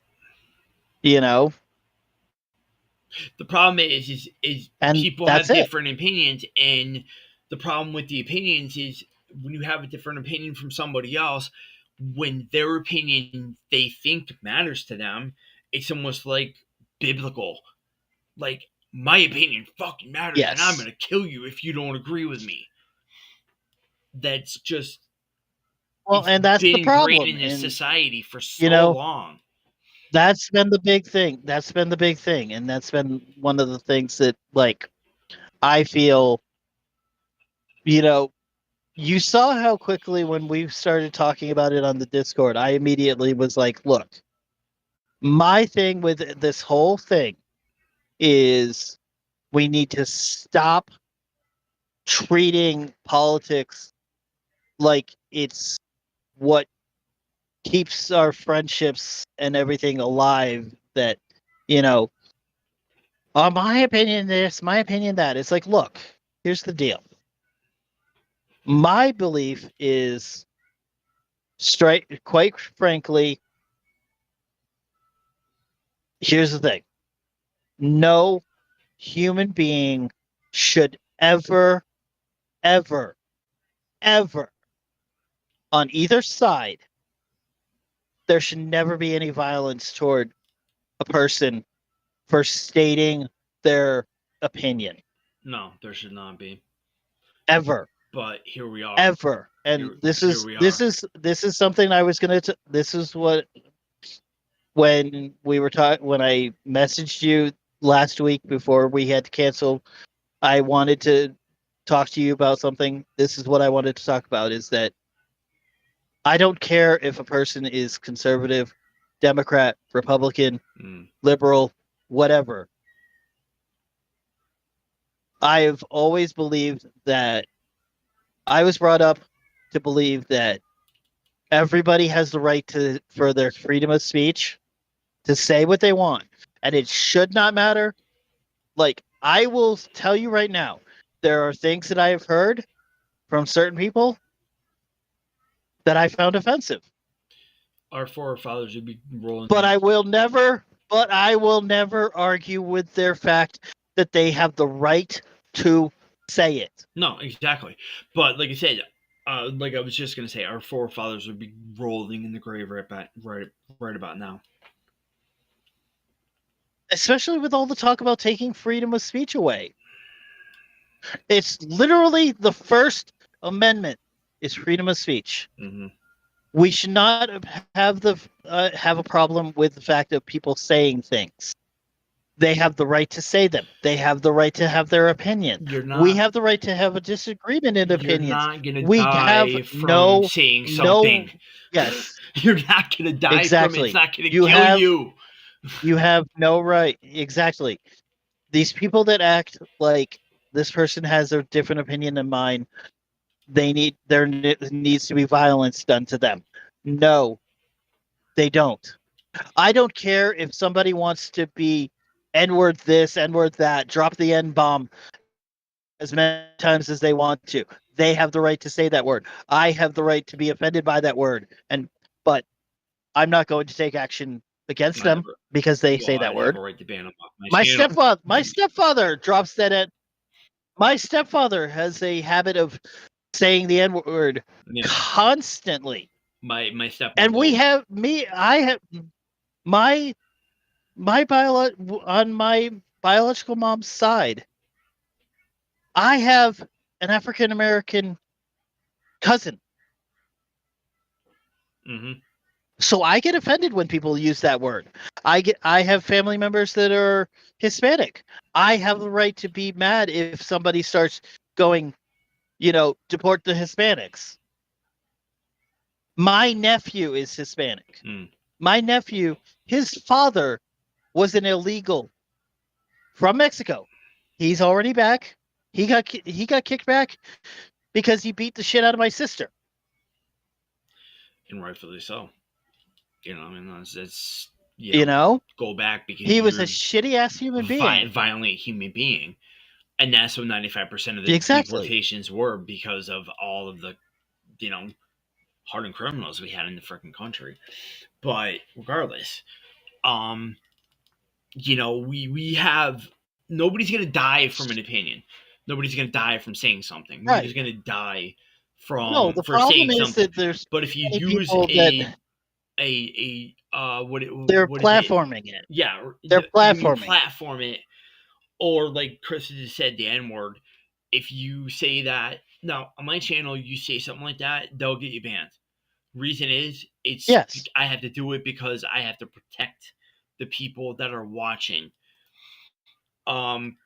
Slick is he's Puerto Rican. Okay, I love the guy. One of my good friends. Yeah. As far as we are concerned, as a human species, as human beings, we all have the same blood in our bodies. Exactly. So that's that. People need to shut the fuck up. They need to stop the bullshit. It's like you and I have talked about. Remember we got into the Bob Marley conversation, and we were talking about the one love and everything like that. Yeah. That's exactly the point. I mean, look, we have there's too many bullshits right now where people are trying to divide everybody. Yeah. And it's all because of either beliefs, it's opinions. It's your politics. It's your skin color. It's your gender. It's this. It's that. And I'm sick of hearing that shit because I'm tired of it because I've never cared about that shit. I don't care. No, I don't either. I You never know. have. I never have. My family raised me to, You know. not be a racist or not Like you be. hear so many people like right now. There's so many. There's the big bullshit thing right now is everybody going after trans people. Well, You know. there's a reason why some of it is happening. I'm not saying I don't agree with it 110% because my biological father is. Um, Exactly. but when it comes to children, that's sort of But like, characterizing, yeah, but characterizing transgender people by the actions of a few. no, I agree with that. No, That's like no. That's where you that and is I will completely agree on that 110% because that's not you what we should be cannot doing as a you nation. cannot Excuse me. exactly. You cannot characterize the actions of and I mean this is anybody. It's you know people want to go after the right wing people saying, "Oh, they're the reasons why there's so many." No, there is the actions of a few. Yeah. Don't go after some for the actions of few. Don't go after the right wing because they're doing something wrong. It's Don't go after always the left side because they're supposedly doing something wrong. it's always It's been the a back and actions forth. of a It's, few. it's Do always not. been a back and forth. You know that. You know that better than anybody. It's been a back and forth for a Yes, long time, right. for But far I mean, too to long. In fact, characterize the actions, to characterize the actions of of an entire subset of people, whether it's trans people, whether it's gay people, whether it's lesbians, whether it's bisexual, whether it's political opinions, if it's a person's political opinions, we cannot, as a society, fall into that, that side that says these actions are the actions of this this person represents the entirety of a set. whatever happened to No, love they your do neighbor? not. Exactly. You know what I mean? Like there are so many people. I'm sorry to say It's this, in but I the it's mean, in the fucking I know it's in the commandments for you've crying gone. out loud. I know and I know that you go to church on occasion. You've gone to churches. I've gone to churches. Here's the thing that I do not ever understand is the amount of people that can go to church and and hear in the Bible that it say you love your neighbor as you love yourself. Yeah, love your number, And yet people are love your neighbor as you love yourself. But it's not okay for you to be with another sex, which is a completely different right. situation when it comes to the church because they are a bunch of hypocrites. Yep. That's another deep hole. Yep. Yes. Yes. It's why I stopped doing anything related to religion. You Yes, know? yes, that's why I don't really go anymore myself. And my son had a hand in that as well. It wasn't just a belief system or anything. And my son is autistic and he really cannot sit still. He's too fast. Well, yeah. Nope, no way. I'm not gonna take Yeah, him out in his public. Nope. yeah, it's No thanks. not into a situation like that. I mean, the sad situation with that is like I've seen so much many things and it's just,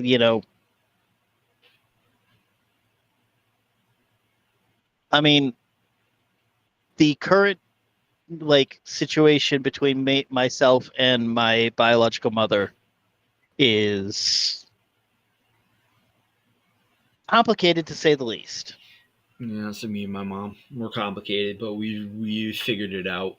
We figured it out. And there's a one thing that my mom and I both said, I don't agree, know if mine's go. agree to disagree. I'm glad. Believe me, I'm glad. I'm glad that your situation is a lot better. Mine is getting told constantly that who I am is a sin. Oh, because of your lifestyle. Yep. Mm. I have had to hear, love the sinner, not the sin.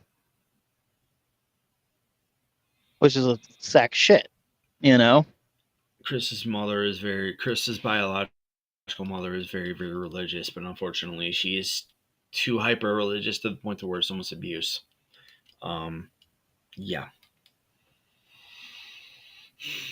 Yes, but see, here's what I find funny is my biological mother is very anti-LGBTQ, saying that it's Bible based is why she's very anti-LGBTQ. But yet I have a cousin.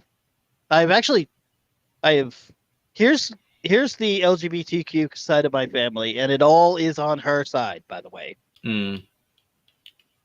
Let's see. Would we like to start with her kids? Me, her oldest, trans. Mm. Her middle child is bisexual. Her youngest is pansexual. Jesus. So there's that. Yep. So, she raised such straight arrow kids.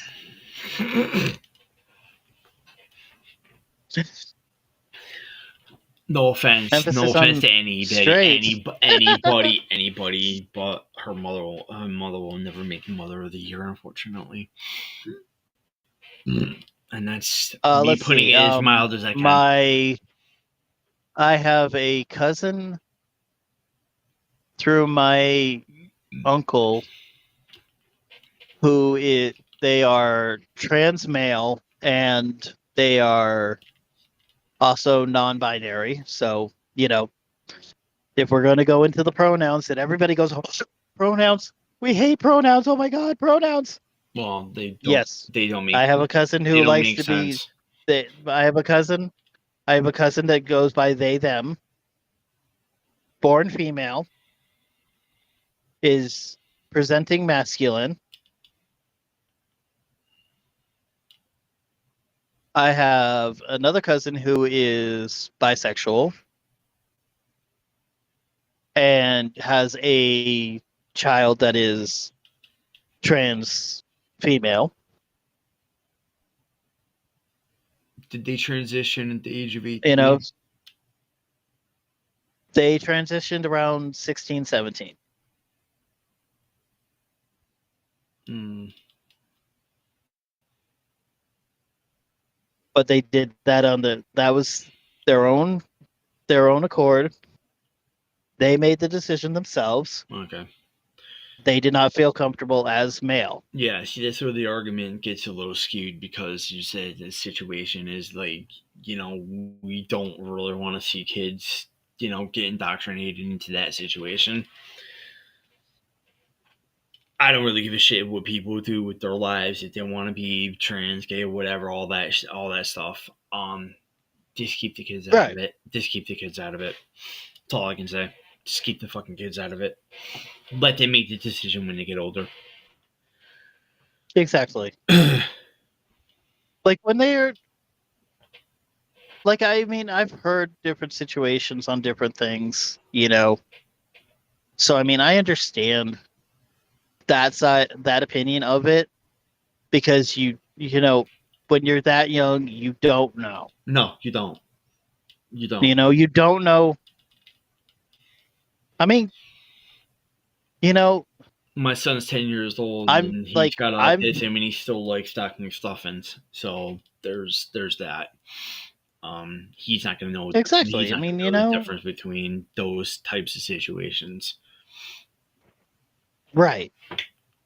And I mean, even in situations like that, kids like that are not really ever fully aware of interest of things like that. Yeah, he's not even You know, self-aware of things that are dangerous yet. my personal He'll opinion get when it there. comes to everything is there has to be, at least when it comes to certain things, open dialogue is a very big importance. The You one know? thing that we can all learn as a society from the tragedy that happened with Mr. Kirk is open dialogue and meaningful conversation, Yes. and stop the Yes. my side is better than your side, and my side is right, you're wrong type of Exactly. mentality, and that's what's making us sick. That's what makes me sick. That's what makes my Exactly. You friends have sick. to listen to you have to listen to you have to you can't just have your opinion and it stops at your opinion. You have to be open and able to listen to other people's opinions and Yep. understand that, hey, you guys, like, perfect example, you and me. Mm-hmm. We have differences of opinions, but There's a we respect can keep there. an open dialogue and there's respect, Yeah. See what I mean? you know? Am I going to always agree with what you say? No. Are you going to agree with everything I say? No. Do we expect each other to at least have respect for what we're saying? Mm-hmm. Yes. Yes. And respect for each other is the biggest thing. It's just learning. It's like we have to learn that, you know, we're all we're all beings on this planet, you know? Yeah. No. Exactly. We just have to respect that everybody's opinions are going to be different. Everybody's belief systems are going to be different. But respecting them, Well, it it's like doesn't hurt us at all. it's like with music. There's people that don't like certain bands and don't like certain. You know Exactly. what I mean? It's like exactly the same fucking way. But Oh my god, and we here's could go into that too, because like yeah, and here's the that's thing: another thing. I mean, think everybody about can it. get You and along I when have it comes talked to the about this. music space, which I find to Yes. be kind of funny. But even then you have ones where it's like, like, I think you and I have talked about this before, where like a band will go out there and they'll expand what they're normally known for. And then the hardcore fans are like, this is different. I don't like this. This is not the band that I signed up for. Yeah, Perfect example. perfect And you and I example: have talked about Metallica, this. Metallica, Fuck, yep. Metallica. Fucking Metallica, Metallica. Metallica. When they went into like a little bit of the alt metal, when they were trying to do like when they did Load and Reload, you know, Underrated records. when they started getting away from when they got away from like the thrash metal Mm-hmm. fandom. Mm-hmm. You know, like, think about it. Everybody loved, most fans that I know of, myself included. I got in right around like Black Album, Yeah, me too. which was definitely not like Kill 'Em All. It wasn't Master of Puppets. It wasn't any of the other. It wasn't Ride the Lightning. It wasn't any of the thrash metal that they started off as. Black When they Album did was Bob when Rock's Black first. Album, It was his first producing gig. yeah, and it was definitely more hard rock. He You wanted know, he wanted that more was more he wanted hard more rock radio and friendly. heavy metal. Yeah, radio friendly. Yeah, Yeah. Yep. it wasn't thrash, No. but your thrash fans freaked out on that, and then the fans that got into them from Black Album got pissed off at them for Load and Reload because they went into kind of like an alt metal type sound. Yeah. You know, Yeah. and we're not even going to go into how bad a ton of fans went into them for frickin' what was it? Saint Anger. Oh my god. I mean, good lord. Oh I mean, god. The drum. are we Tom. saying this? Are we saying?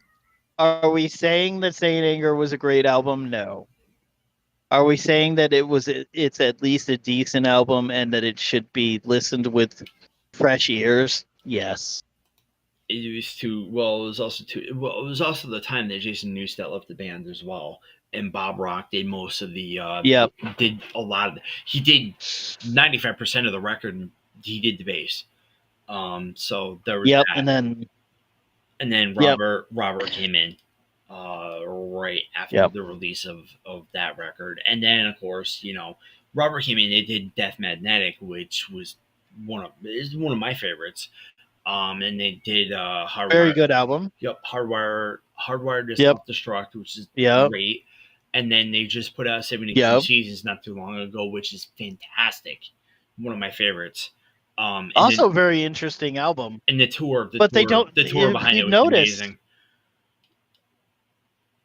if you think about it, though, Death Magnetic, Hardwired, and this newer album, 72 Seasons. they never they kept to like making it kind of like the old stuff, but enough where it was like a little experimental at the same time. Yeah. And I personally have always felt like a band sometimes, whether we like it or not, a band expanding their horizons is not a bad thing. No, if you like a band, you're gonna understand what they're trying to do, especially with Five Finger Death Punch. Like, I love the same thing. They're expanding. Like, I loved the first. Yes. Like, I love, and you know this for a fact, I am a huge 30 Seconds to Mars fan. Mm. I love 30 Seconds to Mars, especially their first two albums. Wasn't that the band that had almost like the very Toolish kind of sound?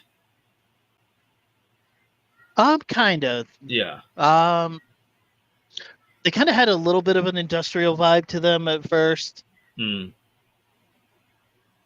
With a little bit of alt rock to them. They did remember they did the song "The Kill"? Yes. That was the big song that everybody remembers from them. And then they kind of went into a little more alt rock with the third album. Kept staying a little more alt rock, but with a little pop vibe to the fourth album. And then the last two albums have been very popish, and a lot of the fans that followed them from the beginning are turning on them now. Yeah. And it's like, guys, which isn't fair to the band. Let the band expand. Let the band expand. I mean, it's like Sevendust, perfect example. Yeah. Another one of my favorite bands. Exactly. They don't sound like their first album. No. But they have made their albums and they've done their work, and their albums are they the same type of albums that when I first got into them that I like now? Kinda. But let's put it this way: let a band expand. You're never gonna get another Black out of them. I think, but they're a good band. They're a fantastic fucking band. And same thing with Godsmack. You're never gonna get another... one of the best vocal. Yeah. Godsmack went from like very heavy metal with like some alt rock vibe to them, and now they're like more hard rock. Yeah. Which isn't bad. It isn't bad. No. The last two albums that I've heard from them have been really well done. Yeah. Yeah.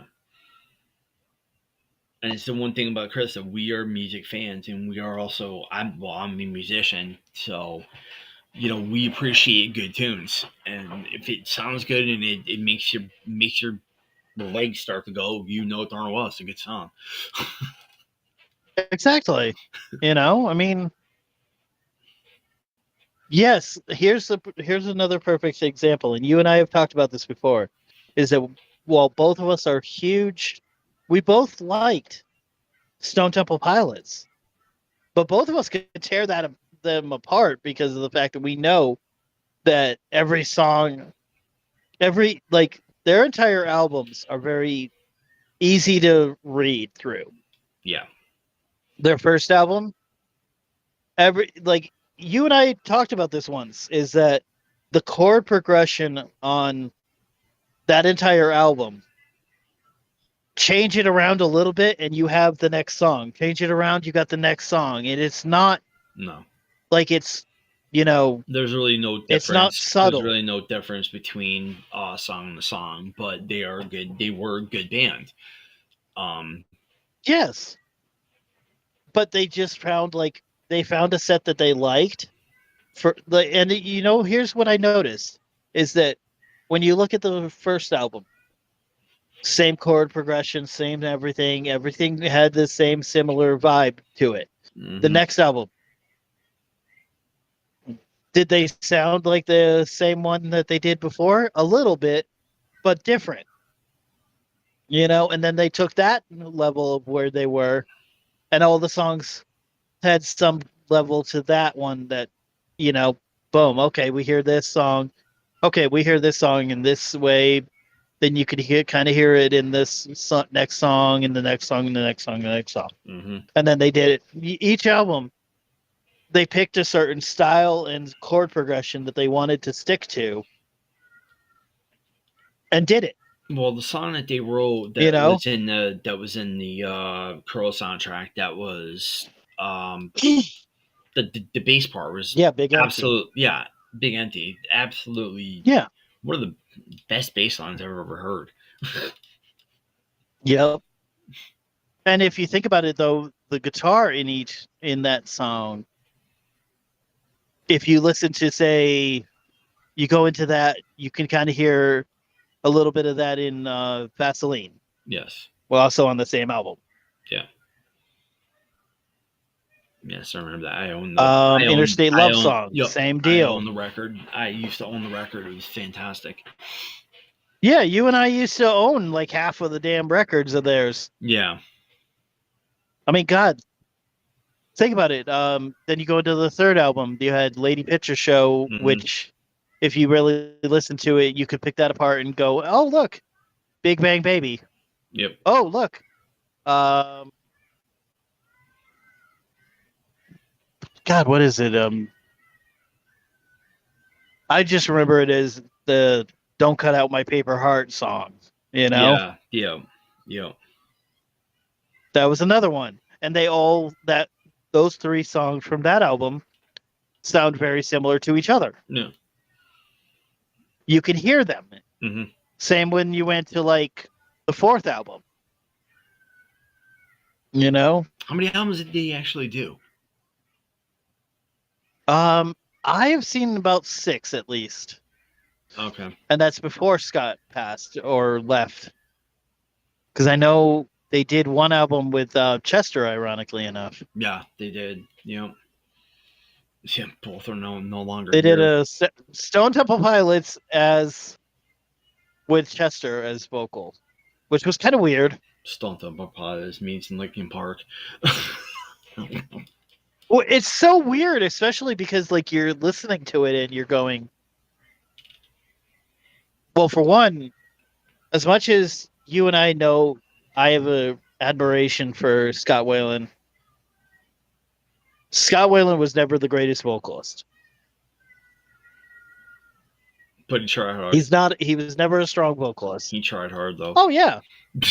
You gotta give him credit for Oh that. yeah. He showed up to every show. He at least tried. I will put it in this way: he tried a hell of a lot better than say, oh, I don't know, Axel. a certain.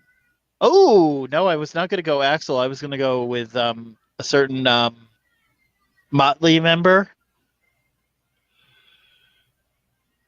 a Mr. Vince Neil, shall we say?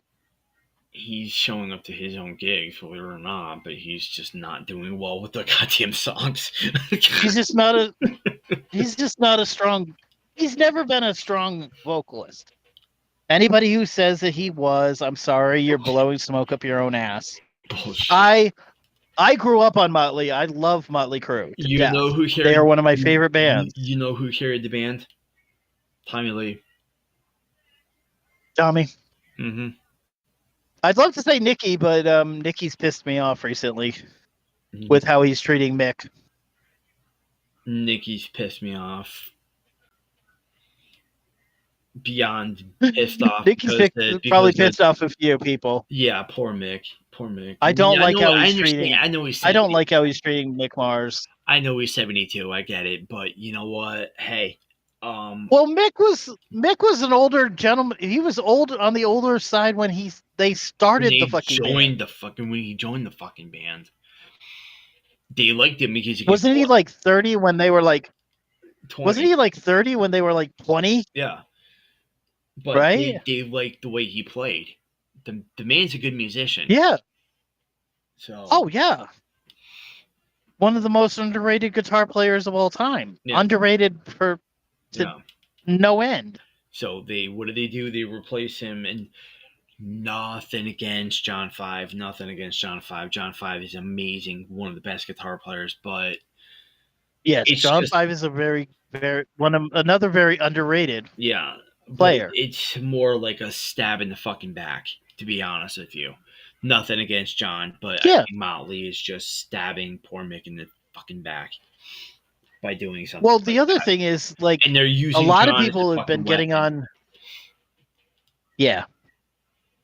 Which is not right. No.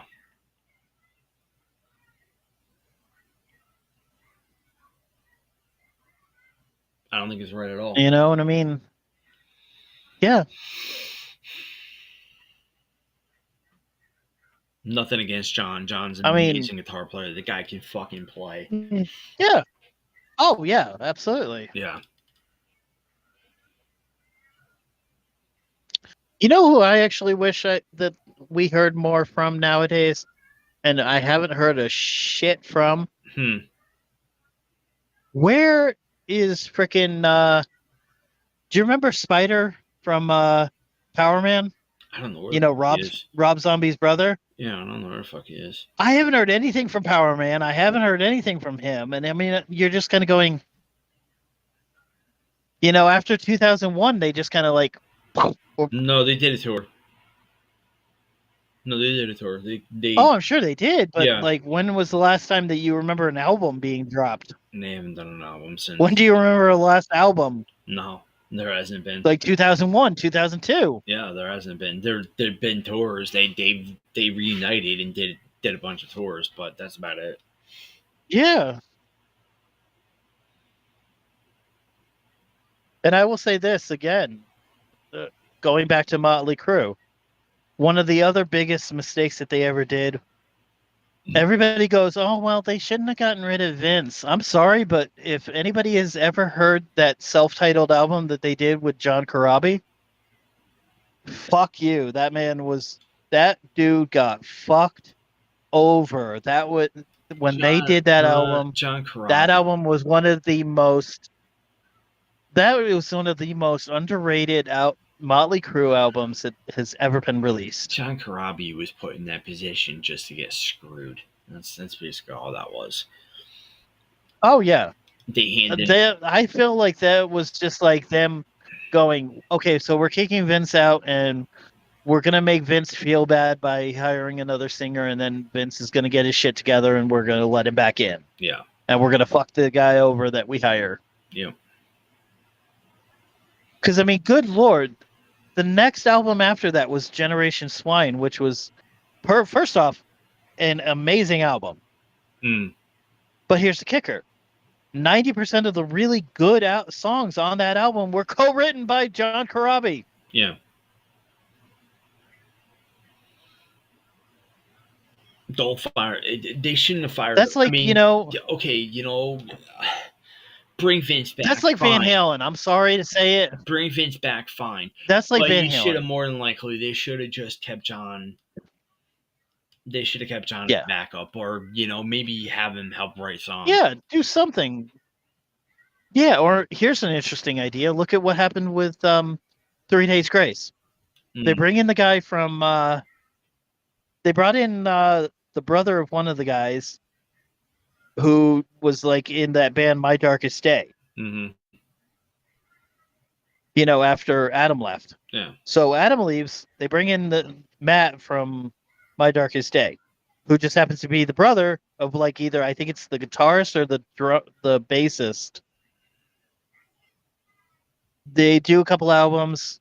Adam decides that he wants to rejoin the band. What happens? They keep both of them. Or here's another situation: Killswitch Engage. Yeah. Jesse Lynch leaves the band for a while. They get Howard. Yep. Uh, Jesse Leach left. yep. They And got Howard. then Howard. Jesse wants to come back. No, Howard burned himself out. Is what happened. Howard burned himself out, and he goes, "I gotta step back." Yeah, And but then Jesse Jesse also wanted to come decides back. Jesse Jesse had wanted to kept come the back. Yeah, Jesse wanted to come back. Jesse comes yeah. back, and basically the band just gets rejuvenated. And then what do? Yeah. They come back and They they still work bring with Howard. yeah, exactly. They bring Howard in. They just released a new record not too long ago, and guess who was the backup vocalist? Howard. Yep. Yep. And you and I saw when they brought Jesse back. Saw that tour, Yeah, and you and I both wanted to see it because yeah, we were just like, yeah. you know me, I was the big Killswitch Engage fan. So were you. Still am. You know, Still am. you and I were both big Killswitch Engage fans, and I mean, Still am. I will The say last this: two records that that concert, the last two records that Jesse did are fucking amazing. oh, they were. I've heard them. Absolutely They are fucking definitely. amazing, and they're not even that old. They're Jesse, the thing recent. with Jesse is, yeah, the thing with Jesse is that Jesse, well, Howard might be a little. I feel like Howard is a little stronger vocally, but Jesse is right up there with him. You know? Yeah, Howard is strong, a little strong vocally, but he's also got that that mid range that he does. That raw raw raw raw. Yes. That is just Yes. oh. And then of course you got Yes. Jesse who When Howard goes, he can yeah, do a lot of like the lower tones, like almost like clean vocals, yeah, and then just beats the shit out of yes, you with the fucking heavy. yeah. Mm. And I'm gonna go back to the other one that of a band that First off, I'm gonna say this, and this is another thing I'm gonna say from that about that concert. You First off, thank you for being the one that talked, because you were one of the ones that, like, if it wasn't for you, I wouldn't have gotten into Five Finger. yeah. I went into that concert being kind of a moderate, like I knew of them, I had heard some stuff. I wasn't like overly huge fan, and then I saw them in concert, and goddamn, Yeah, I saw them 3 times already. you know. Another band that I was really happy that we got to see when we were at that concert was Pop Evil. I thought they were made. They have done impressively. We saw them when they were coming off of their first album. Their like first album, around that first album area, Yeah, they've gotten very popular. and they did amazing on that. Mm. Yeah, and I mean, think about it. Like, I remember being at that concert and them going. You remember they took the stage and they were like, we had heard that a rock band at a metal show got banned, that got booed to shit Mm-hmm. in this same building, Mm-hmm. and the fans there that went to that concert loved them. Yeah. Yeah, Yeah. and it was really nice to see. And then, like, the other one that really shocked the shit out of me, first off, was when the fact that, well, for one, another band that I had wanted to see, and I know you knew I wanted to see them, was Trivium, because I was a big fan of I was starting to be a big fan of them at the time. Yeah, yeah, You know? their record in Waves is a fucking amazing, and Matt Heffy's actually in the video game. When you get to Well, you got to be, also figure. I mean, the man is like, he is a badass beast, though. well, he's a You badass. know? He's a badass rhythm guitar player. He's an amazing vocalist. The guy can Yep. fucking sing, Yep. and for him to be a Oh mental yeah. health singer, that's one of the hardest levels. His contributors to that game made one of the fucking hardest levels because you have to keep his vocals going. It's a fucking bitch. Yep.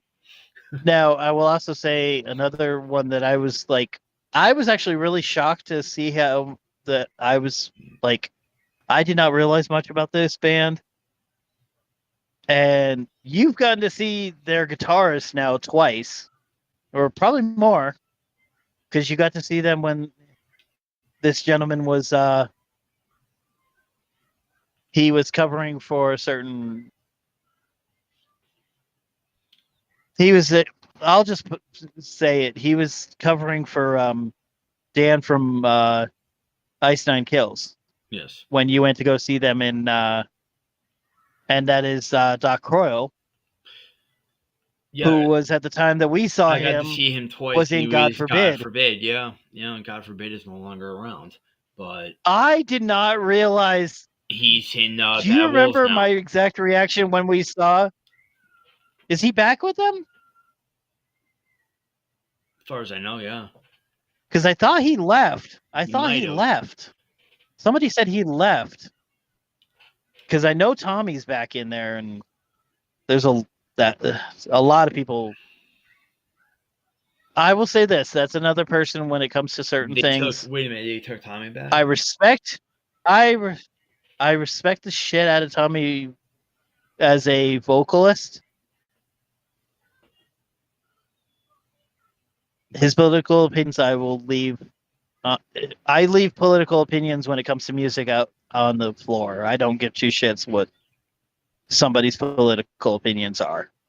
You know, When it comes to an artist, no, if you're a badass musician, I do not give two fucks. no. I do not give two fucks And about your political opinion. If when I you are a badass, when it comes to artists and like movie stars, do your fucking job and do what you're like supposed to for do. me, Write the songs, to me, act in the goddamn movie, and shut the yes, fuck up about politics.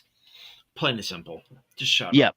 Just shut up. Like You're to here to me, entertain us. I loved, I loved Bad Wolves cover of Zombie. Anybody Yeah. who says that song, that cover was not amazing, fuck off. That was Um, a fucking amazing cover. you know what And I you know wish what made it the even initial better? plan You know what even made it even better? that he donated it to Dolores's family. That and I love the fact They that brought Ivan Moody in it in on the live performances. oh, I'd have to see that. Look it up That on would be YouTube. really It's all over good. YouTube. I could see that. Yeah. Yeah. I'll have to. Yeah. Um, I love that one. There's also a song that he did that I thought was really good, which was I don't know if you know this one. They did a song called "Sober," Yes. Good song. and I think anybody who's ever, to me personally, as somebody who at one point, you and I both know this. I had when we first met, I was Fish Boy, you know. Mm-hmm.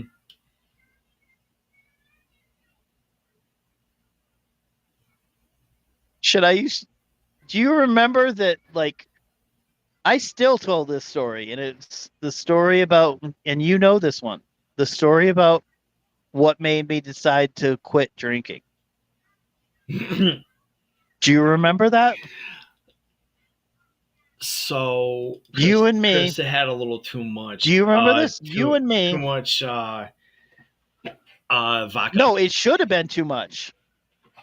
It should have been too much. You and I, if you remember, we bought 3 12 packs for the weekend. It didn't even last 12 hours. That's right. We didn't drink them all. We drank them all. I We remember drank them all. Yeah, we drank them all. 90%, 80 to 90% of it was me. Mm-hmm. You had about 12. I had the rest. I was a drinker back then. And the kicker to all of that was, do you remember? What was the? Did I wake up with a? Did I wake up buzzed? No. Did I wake up with a hangover? No. That's why I stopped. Mm-hmm. Exactly. Because as soon as I realized you saw a problem. 24. Yep. I had 24 vodkas. You saw a problem. You No realized hangover. It was starting to get an issue, and you addressed it right then and there. I knew immediately as soon as that happened that, I knew that the demon in the bottle that my grandpa on my mom's side has, the demon in the bottle that my dad had was there. Yep. And I said, fuck that. I am not them. It's poison anyways. I stopped drinking because I don't like the feeling. I don't like hangovers, and I fucking sure as hell don't like. Here's the kicker: I tried when they're drunk. I couldn't even do wine coolers. I tried wine coolers when I was in Florida, thinking, I talked myself into it by going, well, wine's not really alcohol; it's like grapes, It's alcohol, trust me. I had one. I had one. And didn't like it anymore. I tried it once. I had one, and I went, nope.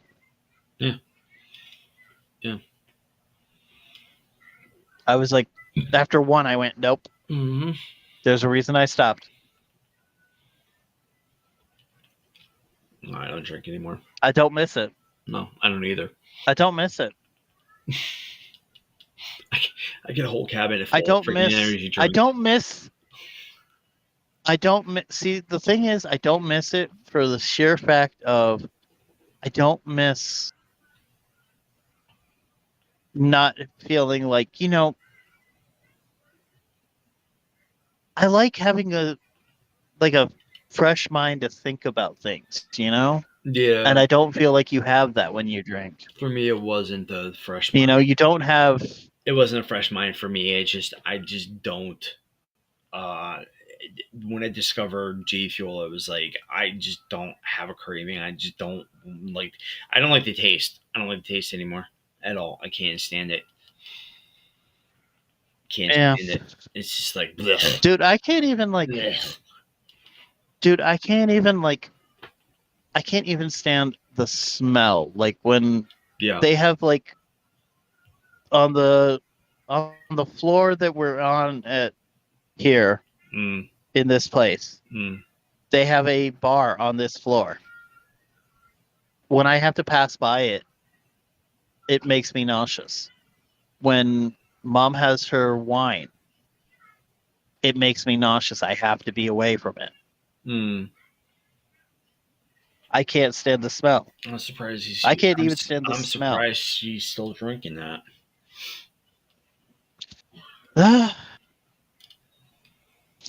No, she's still.